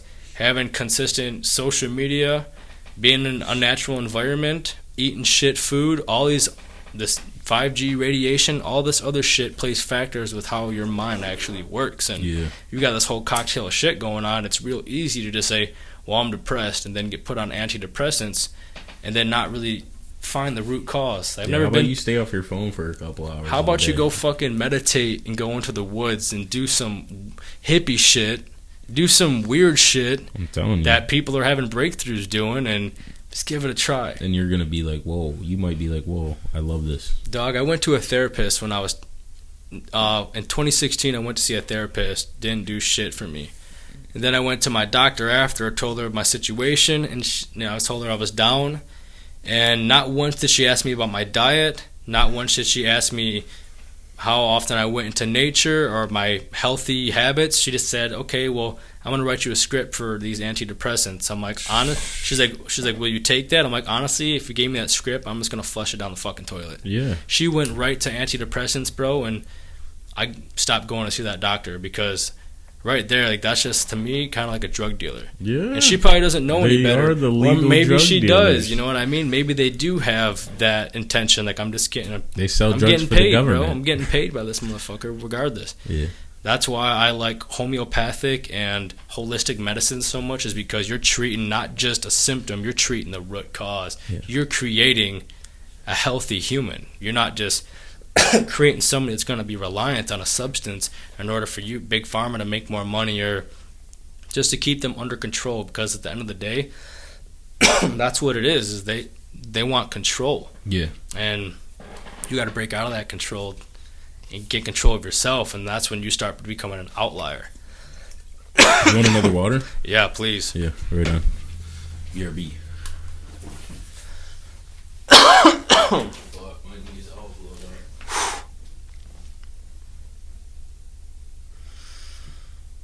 Yeah, to anyone watching out there, everyone watching, you always have control of the situation. You always have control over your life and your circumstance. Stop giving up your control and take control of the cards that you were dealt, whether you were born poor, or whether you're born with certain illnesses. If you woke up today, you got a fucking opportunity. Stop making excuses. I had a lot of people telling me, oh, well, why are you going to Florida? Michigan ain't that bad. I'll tell you what, changing environments will change your life. Flat up. I went down there, bro. I get sun every day. The people down there are amazing. The women are absolutely gorgeous. I got shit going on around me 24/7. Everything is just better. And for me, maybe not for someone else. Maybe they don't like that. Maybe they don't like that. You can't find you know, some happiness and success where you're in the place that you're at. But there is a lot of opportunity that lies in adventure. Yes, I'm glad you touched on that. So I took a little spiritual journey out to Arizona in 2021. I quit my job.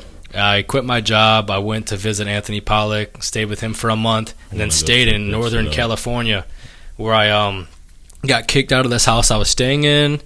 I had to live on the streets for 2 nights, bro, and I'll tell you what, those were the 2 best days of my life. Yeah. No responsibilities. I was free, bro. Because I didn't know what the outcome was going to be. Yes. Most ballsy shit I ever did, bro. I was terrified, dude. I had to sleep in like 45-degree weather in Northern Cali, which is pretty chilly. Yeah. I didn't know what was going to happen. Didn't know how I was getting home. And lucky for that area in Arcata, California. Shout out to Arcata.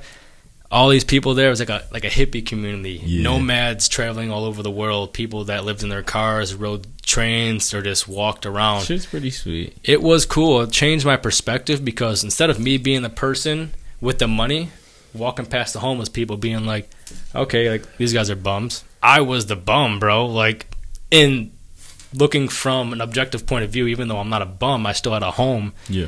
But I was sleeping with the homeless people, and I even told them I had a home. They're like, what the fuck are you doing out here, dude? I'm like, dude, I'm out here living, man. I'm here to experience some shit. Yeah. And I took this trip because I wanted to take a jump into the unknown to see if the universe would catch me, and it did. Yeah. So it really led me up to having trust in my own risk-taking. If you feel inclinated to do something that's a big risk, you don't know unless you fucking take a jump. The worst that could happen is you die. Yeah. Because you'll never know if you don't try. Yeah. So you got to leap into the unknown, and that's the hardest part. That's the most ballsy part, and the more you hesitate, the worse it's going to get. If you want to do something, you just got to fucking nut up and do it. Yeah. Because at the end of the day, it'll haunt you if you don't. If you don't find out, you're not going to have closure, you're not going to have clarity, and it's just so much better when you do. And like, it was, you know, you getting kicked out, you were out here, or whether it be, you know, the surgery, like we said, it's these events that you have. That when I was fucking, I think 18, 19, I get kicked out of my mom's house, and same thing, was sleeping at the park that night, and then ended up moving in with some friends, and that was one of the times where I kind of had this little awakening, like, you know, what the fuck are you doing with your life? Yeah, you know, you're just out here but I, like you said, it was almost like I just was out here, like I didn't know what my next step was, so it was like you said, almost like I'm not really worried, you know? Yeah, bro, you kind of just let go of control, you know what I mean? We're always in a controlled environment. We got a controlled temperature, we got lights, everything we're so certain of. You grow the most when there's that level of uncertainty and discomfort, and you start to really take into account of the shit that you've been taking so much advantage of. You know, we're biologically set up to operate. Shit tastes good. Yeah, that's I just got those today. Nice. But yeah, dude, stepping into the unknown will reap you. It's hard. Plethora of benefits. You know, it's also as hard as you want to make it, though. Yeah. You know what needs to be done once you've done it before. The first part, it's like quitting your first job is the hardest. After you quit one job, it's easier to do it again because you realize that I'm in control. I don't have to stay here and take shit from fucking nobody. Yeah, I can leave if I want to, but most people get caught up in that illusion, like, well, I can't leave. Why not? Yeah, because you're telling yourself that. Well, it's step by step, too, brick by brick. You know, it's like leaving your job, like you said. Like, that's how when I left cooking, and then I got into construction, and then after that, the next thing for me was taking the time. Like, I have a good job. Like, it'd be hard for me to find something where I'd be better off financially. And like I said, I work for some good people. Mm-hmm. You know, so I don't mind it. Work with some good people. But I said, all right, now that I'm doing that, I can't just say, all right, I'm going to go work my 9 to 5 and then come home and bullshit, play the game, just get high. It's like, no, even though I'm working that job, all right, boom, after work, gotta go to the gym. Yep. Then what? All right, I got a couple hours left. Yeah, I kind of want to hop on the game, bro, and just chill out. But maybe I should read a book. Or maybe I should work on the podcast. I know I got to get some people scheduled. I know I got to do some homework. All right, I'm doing one tomorrow. I got to go over my notes. I got to take in that time, whatever time you have throughout the day, them fucking 24 hours. You know, Go if you quick. sleep fucking 7 or 8, that shit's already, you know, a third of the way gone. It's like you only got so much time. So whatever time you have to be ambitious. You have to have some type of horse that you get up on. A fire has to be lit up under your ass to where you're thinking, all right. Oh, yeah. Especially the young people in their 20s. And even like, if you're 18, you just don't know how much fucking power you have. Yeah. Like when you first become an adult, the world makes you feel like you're just this puny, like, and you don't know a lot, but the opportunity to where it's like you don't have any restrictions. I can just be whatever person I want to be. And as you get older, like you said, it ain't like that when you're fucking 30, 40, No, 50. it's not. It can be though, because everybody grows at different levels. It's not. So your consciousness, it's really interesting how it works, because depending on the people you're around and shit like that to influence you, a lot of it has to do with how you were brought up by your parents and shit. Yeah. And a lot of people just want to please their parents, and they follow these ideologies into an older age where it gets cemented. That's the greatest thing about psychedelics, is that it makes your mind in a plastic state. It's called neuroplasticity. Okay. And it allows, your mind is literally connecting new neurons in your brain, which allows you to see shit from a different perspective. So your mind, at the age of 7 years old, there's a quote that says, "Show me the 7-year-old and I'll show you the man." Because at 7 years old, your subconscious is pretty set in stone. And then you just build off of those ideologies because it's a survival mechanism, right? Okay. So as you get older, you start to realize that maybe, damn, I don't like this habit. I don't like doing this. I don't like having this belief. And you have to literally rewire your mind. But taking psychedelics and meditation are all hacks to be able to do that in a shorter period of time. Well, like you said, psychedelics help me out a lot with that, in a sense to where, like you said, it could be your family that you don't want to, you're worried about what they're gonna say or think about you, or your friends or people in your neighborhood. It's like with this podcast, I could have easily been like, "Oh, dude, I don't know if I should do this podcast. Like, people might say it's weird, or they might judge me." It's like, who gives a fuck? They're gonna do that anyway. You know, they're gonna do that shit anyway. So you gotta just not give a fuck about what anybody thinks about you. Now there's a line though. You want to maintain a good image. It's important to have a good image, but at the same time, that image needs to have some big dick energy behind it. Well, that's what, like I said, like the controversial thing with Andrew Tate is like the man he is. No, it's all good. That's the only thing with joints. Like I used to smoke a lot of blunts, and I smoke joints now all the time. And they don't stay. It's always with the papers. You know? I don't know what it is, bro, because whenever I smoke J's, they stay lit the entire time. It probably depends too on the paper. Being like a fickle bitch. Know? It's smoking good. It's smoking good though. It ain't running. That's one of the good things. I was thinking I was gonna get too high, but this is perfect. Well, that's why earlier at the beginning, I'm not gonna lie. I mean, I'm still kind of blowed right now. At the beginning, I was kind of like I'm all fucking blowed. I smoked like 2 joints before you got here. Oh shit! But that's what's up. Hell yeah! But yeah, man. I really like how you've grown as a person, man. And you've always DM'd me on Instagram, just being nothing but positive energy to me, dude. So just know that all that little shit, like, it's appreciated, because, dude, going in the dark times, there's a lot of people saying other shit, and you start getting in your head.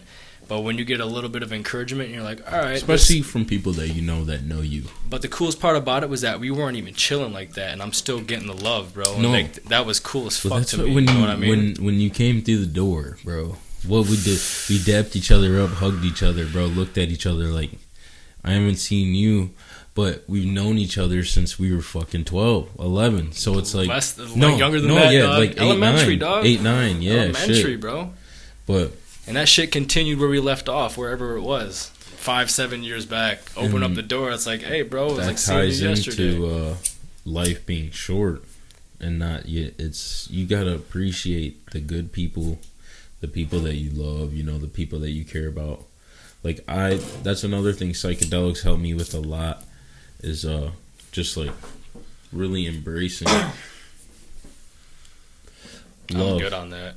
Love Fucking smoke and her just up, like man. Dude, you could kill that if you like want. love and I'm already That's like all I said, you, dog. I'm Gucci. just embracing, you know, like love and the people you love and Family, the family telling unit. them that you love them, you know, and it doesn't even have to be like blood. Like I call like anybody that I like really like, all of my boys, I call them brothers. Yes. I don't call like I might say bro or like but they're my brothers. Right. Anybody that I fuck with, they're my fam. So Yeah. you got to really appreciate the people because, like you said, it's just this shit's all just temporary, man.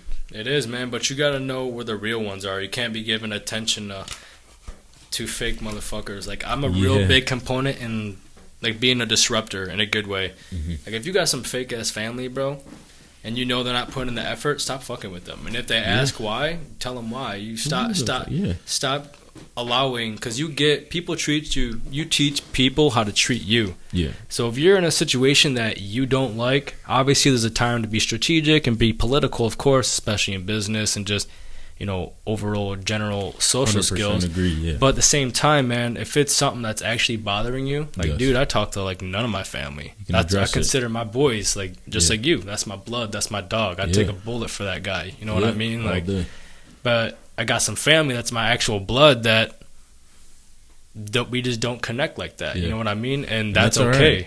Doesn't that's mean fine. you hate them. No, you know? No, but you got the energy there. Love people from a distance. Absolutely, but at the same time, when you're with them, the energy is fake. You know what I mean? And a lot of people like to just keep that up just because it's like, well, you get what you're tolerating in your life. If you're going to tolerate that kind of relationship, you're going to get more of the same. Addressing and that doing dragon. that and doing that as a place of love is like disconnecting from them, because you're not going to judge them, but you're also going to be, all right, well, this is not a mutually beneficial relationship. There's an energetic imbalance. I'm not getting a return of investment, so you take that somewhere else. Yeah. Absence. There's a lot of worth in absence. And appreciating your worth. I mean, I was a huge person that was fucking used to worry about what people thought about me. Mm-hmm. Like I used to care. Like I grew up my whole life. I was funny. You know, I was a class clown. Dog, everybody liked me. You know, dog, I dated girl. It was so.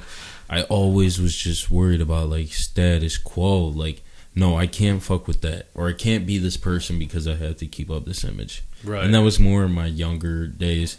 But even like young adult days, like I said, when I was still finding myself. I mean, I don't know. I feel like you're always finding yourself, but now I'm way more present than I've ever been. But it took a lot of confidence building and a lot of different things that I was doing, whether it was working out or just building up the person that I wanted to be. Because the whole time I was just being someone who I thought I had to be. You were keeping that image alive. And then I just realized, like, dude, just be, you're a badass motherfucker. Just be who you are. Yeah. You're bad enough as you are, just who you are. And people are going to fuck with you. And if they don't, you already know the people you fuck with fuck with you. So if they're not fucking with, they're a hater. Hater's going to hate, you know. Abundance mindset, brother. But you got to have it, man. All day. And you do, 100%. Because if you don't have an abundance mindset, man, you're going to just be codependent. You always be relying on like this one person or this one relationship. Mm-hmm. When you realize that's like, okay, well, this girl didn't want me, but there's 20 other over there who would love someone like me. You know what I mean? And that's key. Or be attracted to you. It's like, this girl is just one woman, you know? Like, or this is just one person. The world is so fucking big. Yeah, man, it's fucking and massive. Heartbreak and all that shit sucks. Of course, you know, going through fucking life. But you can't be like, that's what I always tell people, like, man, you just gotta roll with the punches. That's the game you play with anything. It's friendships, relationships. Shit can go shitty at any time. People think they know someone, they fucking been around them for 10 years, and then they end up finding out, dude, I didn't really know this person like I thought I did. Yeah. That's why I think it's a mistake for a lot of... The game of life, you know? Yeah, dude. I think it's a big mistake for people to get married super early just because of that reason. You marry after dating for 2 years. Like, you don't even know that person. Dude, I told you, my mom just got married.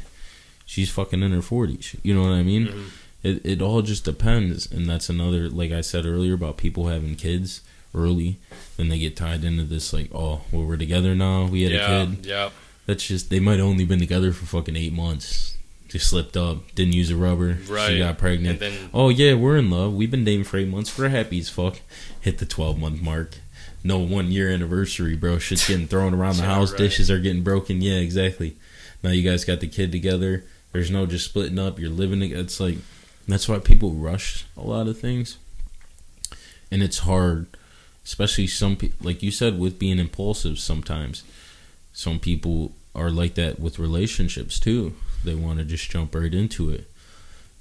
You know, and all good things take some time to build. 100%. You're not just gonna, and I do though believe in like, almost kind of like in love at first sight, in a sense, to where like, there's some people that meet someone and they think they're gonna be with them and that's their soulmate, and they do end up being together, and they love each other for a long time. But like I said, there's people that can be together for fucking 25 years and still split up. It happens, dude. Never know. I mean, people grow, man. Sometimes you realize that you can do better, or they're just holding you down, or whatever it can't be that's not being resolved within the relationship. Yeah, you got to expand upon it. For sure. There's it's called the law of the rubber band. Okay. And this is not, I did not make this up. This is John Maxwell. He so when one person grows, the law of the rubber band says that they're gonna grow with you, keep them around. But if not, that rubber band's gonna snap. That's basic fucking not, you know, that's common sense. Yeah, almost. But sometimes you got to put it into like that picture, because it makes a lot of sense. You're like, damn, that shit like snapped. Like, why am I going back to that person? Or and then there's the people too that get wrapped up to where they're with somebody and there's one person that's more committed than the other person. They don't know how to let go. Yeah, man, and it's painful shit. It's tough. It's painful, bro. I've been there. And like you said, everybody grows. I always say, like, now, I mean, only being 25, like, I feel like if I was dating someone when I was 21, I don't know if I can still be dating them now, because I've just grown into such a different person just within the last, like, 4 years. It's like, I don't know. But some people can grow together.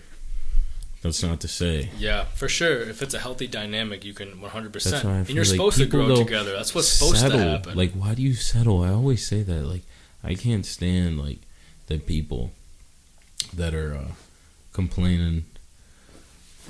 Like, you should want to be with the person you're with.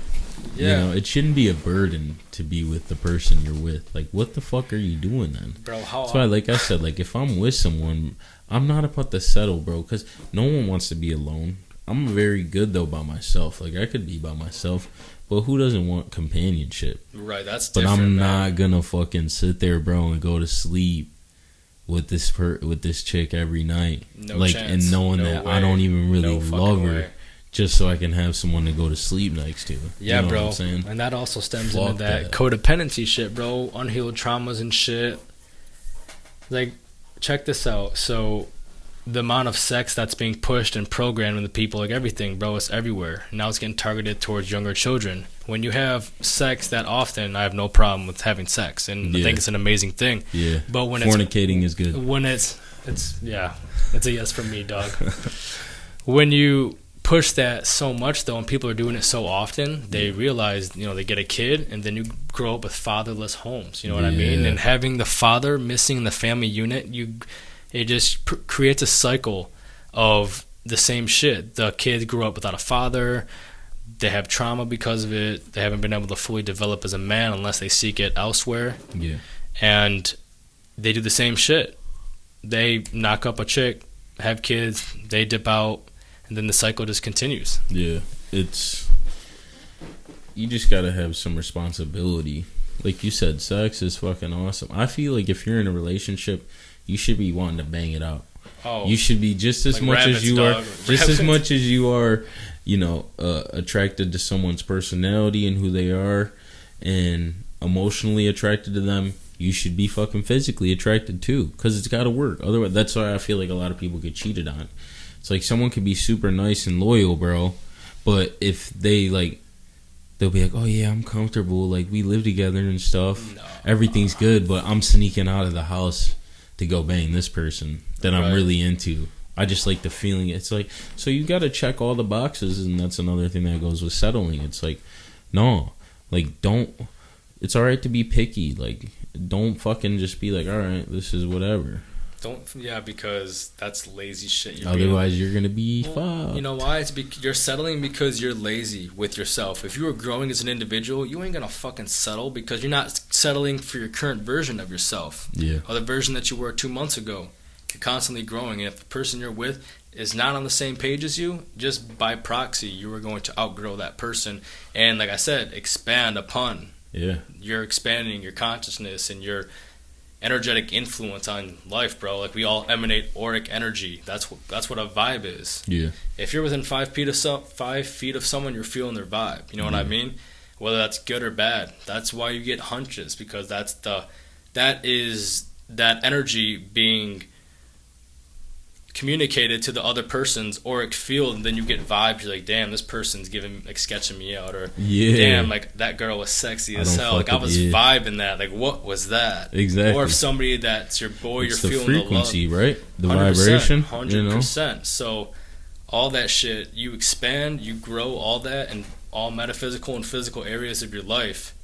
And dude, you are a bad motherfucker. Just like Joey Diaz, just like, you get 2 or 3 bad motherfuckers, you take over a country. Well, that's real shit. That's why that's real shit. People worry about more of, like, I want to be fucking with everybody, and I went through that a lot. Like, I wanted to be cool with everybody, which I'm a pretty, like, I consider myself a likable guy. I mostly don't have, I don't know any enemies that I have. If I do, I don't know about them, and that's fine. But it's good too to have that tight, those people, like you said, it doesn't have to be everybody all the time, and some people take that shit the wrong way. But like, there's people that I don't talk to for fucking months at a time, or like 6 months, but I know that if I call them, they're gonna be there. Yeah. You can that's count all that on matters. them. You can count on them. People know that with me too. Like, that's the thing. If you don't hear from me every day, I'm fucking busy. I love you, but I'm busy. Yeah, but if you need me, me, you gotta fucking. As long as you're there at the end of the day, and it's hard. For real. It's hard. It's a dedication. When you gotta be, and the more people that you're fucking with, and that you gotta be there for, it can wear on you. But I always say it's better to be like that and to have that little bit of exhaustion from spreading joy and love to people and supporting people, instead of being a lonely motherfucker, You just open up a can for a really great topic, and the cure for all that is called brotherhood. Yeah. You need to have a brotherhood. You don't go to your girl or other woman just talking about your problems. As a man, you get something from men that you can't get from anywhere. You need to be with your boys. You need to be around other healthy masculine energy, pushing you to your edge. Yeah. Fucking with you, sharpening your sword. That sounded gay as fuck. Iron on iron, baby. Yeah, flat out. You know what I mean? Like iron sharpen iron. They get what you mean. No, yeah. Fuck it. I mean, nowadays it's cool to be gay anyways. Oh, yeah, but that's not what I was getting at. No, for sure. I get what you're saying. No, but you gotta... brotherhood is key. And I always say that with my boys. Like, I'm a firm believer in, if you're in a relationship, like, guys gotta have guy time, girls gotta have girl time. Like, you gotta be able to have the shit that's... One thing I can't stand, and there's people that do that shit, and I can't stand, like, the couple that's, like, gotta be together all the time.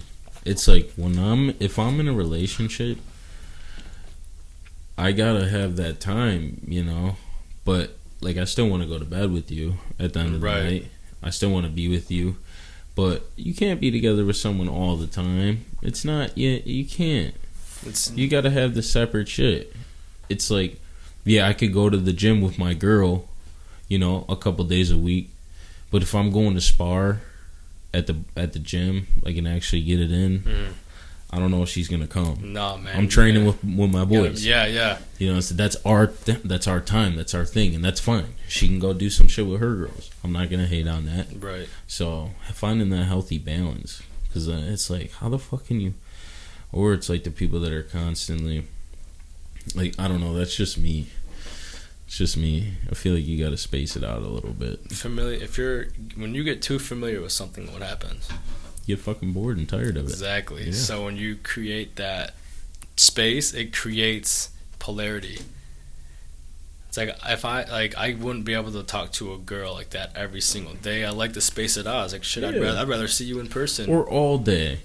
It's like you talk a little bit in the morning. You could say a little and it's shit. like you go to work. It's like, when I'm at work, like, I text you during lunch, maybe, see what's up. Yeah. But it's like, I don't need to, like, call you or, like, I might check in on you or whatever. But it's like, if you talking all day, like, back and forth, bro. If you see each other later, what the fuck do you even have to talk about? What are you going to talk about? You know Plus, there's not that attraction there. It's like, I've been talking to you all day. Like, I don't really care to see you when you come home. You gotta miss someone. Yeah, you're like, damn, like, I can't wait to be with them. Yeah. Because there's, like, a natural polarity and attraction. attraction. That's what I used to say. Like, I worked with these old guys when I first started doing glass, and we did out-of-town work. And these old guys would be like, yeah, I'm fucking glad to be getting out of town. I don't even want to go back, bro. I'm like, why are you married? That's, like, a perfect example of someone that's just stuck in that role. It's like, if I'm out of town for a week, I'm fucking, if I got a wife at home, bro, as soon as I can get back, you should be wanting to get back and get back with your significant other. 100%. But people settle. I also think that's programmed into, like, movies and media and shit. Is like notice in every sitcom they make men look like retards. You know what I mean? Like, Everyone Loves Raymond, King of Queens, Homer Simpson. They just make us look like idiots. Yeah. And I think that a lot of things are programmed in the minds of people to think that way. You know what I mean? Like, just they got something that they want you to identify with, and enough people start seeing it and they start doing it. So yeah, well, that's why you gotta monitor how much you fucking feed into some of the bullshit out here, and what you're paying attention to, what you're putting your time into, your sources. All that shit matters. Yeah. That's why a lot of the people, like, if you just stayed off your phone like half of the day and didn't see so much of the bullshit, whether it just be on Facebook or whatever, like, social media is a great tool. Like, you promotion, whatever it may be, talking to family, like, but people fucking get on there and they're on there all day, and then it fucks up their perception. Like, yeah, my life sucks. Supernatural. Yeah, everybody else has a sweet ass life. They're out on this nice ass boat. It's like, bro, they don't own that shit probably. They don't know what they're doing. You know what I'm saying? They're just showing you what they want to show. They're there for the day. Yeah, they made sure that picture was that. nice. Like, there's people that's their life, is making sure they go somewhere sweet, significant, and take a perfect picture. Yeah. Just to have that perception out. Like, oh yeah, my life's awesome. And people fucking see that, and that's how they get on, oh, my life sucks. It's like, dude, no. And if that's the case, all right, you should see that and be like, damn, if they're on that boat, I can fucking give me a boat. Where's mine? Why can't you get a boat? Yeah. Why can't you go get a boat? And fucking go do something. And when you're on there that much, bro, it's super unnatural because it's spiking your dopamine. Once you get natural dopamine, I'm starting to learn a lot more about that. You know Andrew Huberman? Yes, Huberman Lab. Fucking podcast. love. Yeah, him. Dude, he's brilliant. He's a brilliant man. Yeah, but what were you saying though? I was saying about the blue light, how it just spikes your dopamine. It's like instant reward all day. Red notifications, the light that they use on the screen. There's actually a patent for it, and it like manipulates your central nervous system. You can actually look that up. Yeah, it's a long ass number. It's like 12 numbers. But yeah, like that's why when you look at it, that's why it keeps you up at night, because it's like a synthetic blue light. The sun is organic blue lights. That's why when you look at it, it feels fucking incredible. Yeah, you're like, I could feel this. This feels amazing. Yeah. But when you're looking at your phone, you're stimulated. Mm-hmm. You're literally. it's like a drug because you're scrolling on it and then you're like, whoa, what the fuck just happened? It's not good. That was 20 minutes, or I was gonna look this up, and now I just got like my attention hijacked by this, and you forgot what you were gonna look up. We're not meant to be on the phones like that. No way. And it just sucks because that's the way society's going right now. But you gotta fucking try to stay off that thing. Like I said, it's good, and we need them. I mean, I use my phone for a lot of shit, whether it be work, like I said, family, podcast. But you gotta monitor that shit, or especially people with their kids, like just. Oh man, that's a big one too.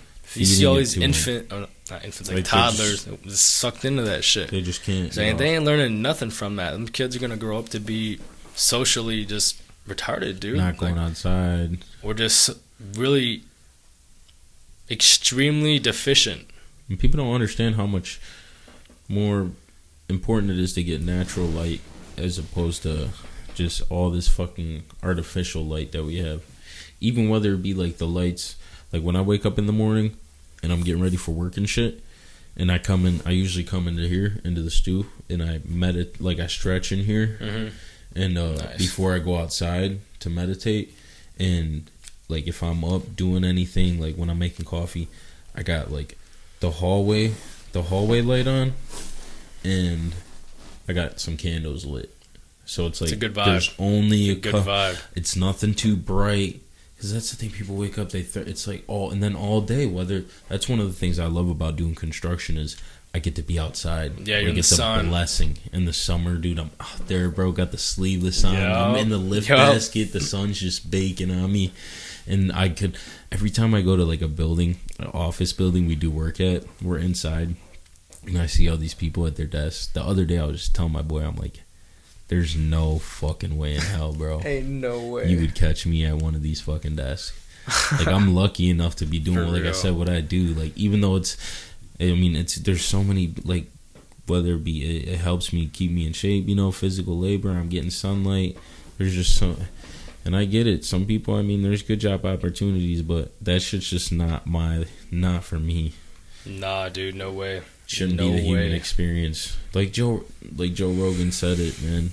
The world should be about people like borrowing and trading, like trading services. Yes, bro. Yes, trading your goods, and because when you're doing that, you're actually tapping into your instead of just needing a job. You're tapping into your true potential and purpose when you're doing something like that, which is, the ultimate goal of life is you're here for a reason. Nobody doesn't have a reason. It's not. You are a compilation of millennia of evolution in your family, and it got you to this level. Yeah. And you're carrying on all the traits of your warrior ancestors, your farmers, medicine men, whatever it was. Like, you're a compilation of all that shit. So there's something in your DNA that will allow you to tap into that, but you need to do that on your own time. You're not here to just work a job. You're here for a reason, and that sounds super cliche, but when you take objective standpoint to it and just realize, damn, like my genes have made it this far. Like I can go this much further. And I think that's when you really start tapping into your power as a man, because that's your fucking legacy. Yeah. And your legacy is what is gonna obviously carry on. How are you gonna be remembered? Like your purpose is where that is. And for a lot of people, they have to do shit they're not gonna like for a while, because at first you're not going to just be able to do your purpose. Maybe you have to get really good at something and just build something first before you can do that. And I feel like and that's important to understand. School kills people's fucking kids, like, ideals. Unless they're, like, going to be, like, a sports star or something like that. It's like, no, you shouldn't go try to be an artist. It's not empowering. That's dumb. Yeah. Don't be an artist.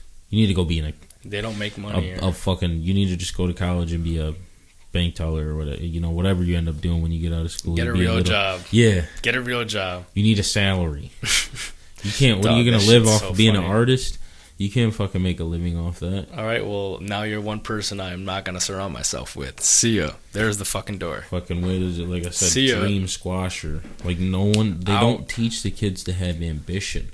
Like, I don't remember. There was a couple teachers, actually. I'm not going to say all of them, but, it's probably, 70, 80% of teachers that are just going with the status quo, and, They're just basically, it's not about you pursuing and chasing your dreams. It's getting through school, getting good enough grades and academics to where you can go to another better school, and then after that get a career to where if you're lucky, you can retire in the golden years. If you were a good slave for us and get good grades, by the time your life's halfway over, you can start to enjoy it. Not to say that doctors, lawyers, and other people that do need that kind of schooling, which is encouraged, can't speak on behalf of all of them. No, 100%.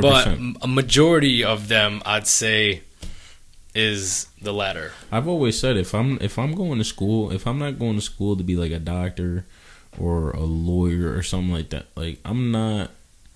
I feel like a lot of the shit, it's like, what are you going to school for? For real. And just a lot because of that it's shit, like social proof. It's so watered down. There's so much shit that you learn from real life experiences, being out here and just going through shit, as opposed to sitting in the classroom and like telling you about some shit that might not even be the fucking truth or whatnot. Dude, it honestly just takes up like waste space in your mind. And man, just learning like you said, outside it's not everybody. Classroom. There's plenty of professions where schooling is completely necessary, and they are teaching you the shit that you need to become knowledgeable on that subject to whatever you're gonna do. But a lot of it's bullshit. And the cool thing about just not having to rely on the education system is you get to educate yourself. You get to put in your mind what you want. Exactly. And how you want to relate to it. In school, it's just like regurgitation for the most part. You don't really identify with it. You're like, I'm probably not going to use this, but I have to learn it. It's like a chore. How many kids just fucking fail school because they don't give a fuck about what's being taught to them? Right, because they don't identify with it and they know it's a scam, bro. But you get the opportunity at all times to educate yourself and teach yourself how to think. Yeah. How do I want to identify with my reality? Because it's not the same as somebody else. You know, everyone has their own interpretation of the reality based on past experiences, traumas, whatnot, everything. Yeah. And so, at the end of the day, man, you really get to choose. And I think that's a superpower that a lot of people don't realize because they're never present with themselves. And you're like, you were speaking earlier on finding who you are. You're in the present. Most people are so scared of themselves they can't be present with themselves because they're scared to find out who the fuck they really are. Stop being scared. Who you are is a powerful motherfucker. Flat out. You might have to go through some shit because right now maybe you're a dick. Maybe you treat people like shit. Yeah. Maybe you're an asshole. Yeah. Maybe you've done grimy shit, but you know what? At the end of the day, it's not who you are. You can choose to identify with a higher level of being because maintaining that way, you're decaying. But being a functional human being that operates out of encouragement, just, you know, you're genuine. You found who you are. Yeah. Maybe you're a little rough around the edges, but you're a genuine human. You know what I mean? You're a real person who operates out of, you know, honor, nobility, respect, and you fucking grow. You either grow or die. Man, I'm telling you, that was fucking good. I mean, this shit, we rolled. It's fucking getting late. This shit was fire, though. Dog.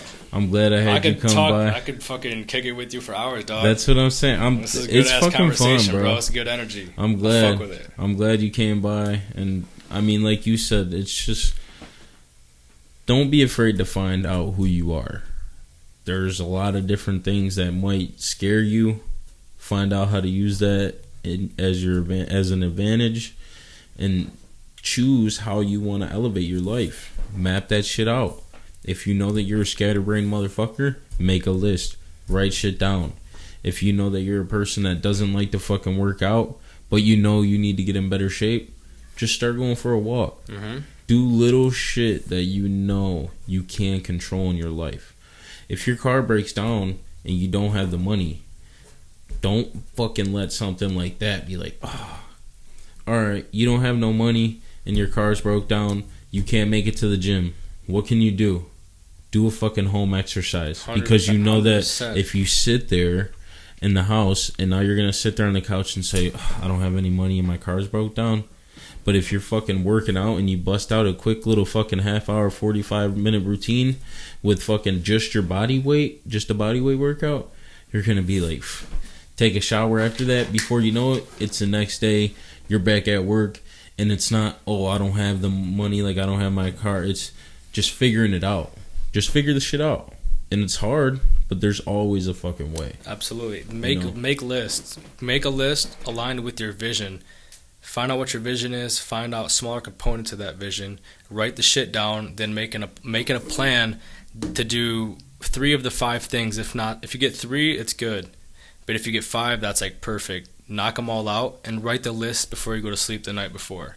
Because that way your next day already has a structure to it. Because especially for men, we need to operate off of systems and structure, logic shit. So when you make a structure the night before, you can wake up when your structure's already set in stone. Because if you got to wake up and think about, okay, what do I need to do today? You're already behind the 8 ball. If you don't have it written down, just imagine if you have it written down. The second you open your eyes, you're like, it's already written out for me. I'm telling you. And now you can kind of chill out because your day has structure. You know, it has room for doing adventurous shit. But when you're constantly uncertain of what you need to do, you don't give yourself any room to relax like that because you're always stressing about not having that factor taken care of. Make it easy for yourself. For real. Don't make it harder than it's got to be. Make that shit easy. Exactly. Do the hard shit, but make it look easy. Flat out. And like we said plenty of times throughout this, fucking take those uncomfortable situations and jump right into them. Don't fucking, Start taking cold showers. Exactly. Get used to that discomfort. Once you get over that kind of discomfort, you got the world by the balls. Flat out. Baby steps. Yeah. Everybody will start slow. Take 20 seconds and build your way up. And I loved how, like I said, we talked about the different shit that you fucking went through and your surgery and whatnot. And I want to tell people, like, when you have shit that happens in your life that is fucking put you in a state to where you don't know what's going to be the next move, use that as fuel as well. And take that shit and just run with it. Figure out who the fuck you want to be and what you want to do. And then just build brick from there, So yeah, don't be afraid to look at the scary shit, like about yourself or whatever it is. Don't be afraid to step into your power because it's very intimidating to a lot of people who've never fully taken control of their own. And they're going to try to stop you from taking it, but just know that power is always there. And that once you achieve the task of grasping that shit, that's when you really start living. Because until then, you're just existing. And eat some mushrooms. Definitely eat some mushrooms. Well, all right, my guy. I'm glad you fucking came by. Bro, thanks for having me, I'm man. going to have to have you on again. Enjoyed for this, sure. dog. This was great. When I'm down in fucking Florida, bro, you're going to have to hook me up. I got you, dog. Now that you know the nightclub scene and that's your shit, I'm going to be down there, so dog, I'm going to have to check it out. The opportunities down there to do shit is endless. Yeah. Hell yeah. Hell yeah. All right, brother. We'll do this shit again. Absolutely. Thanks for coming by. Thanks for watching, guys. Peace out. Yo. Subscribe to my boy Kist. He's got a lot better content coming out. He's killing it. Yeah. Wait on it. But this is my dog right here. I can't do it without the guests, so. All right, y'all. Peace out.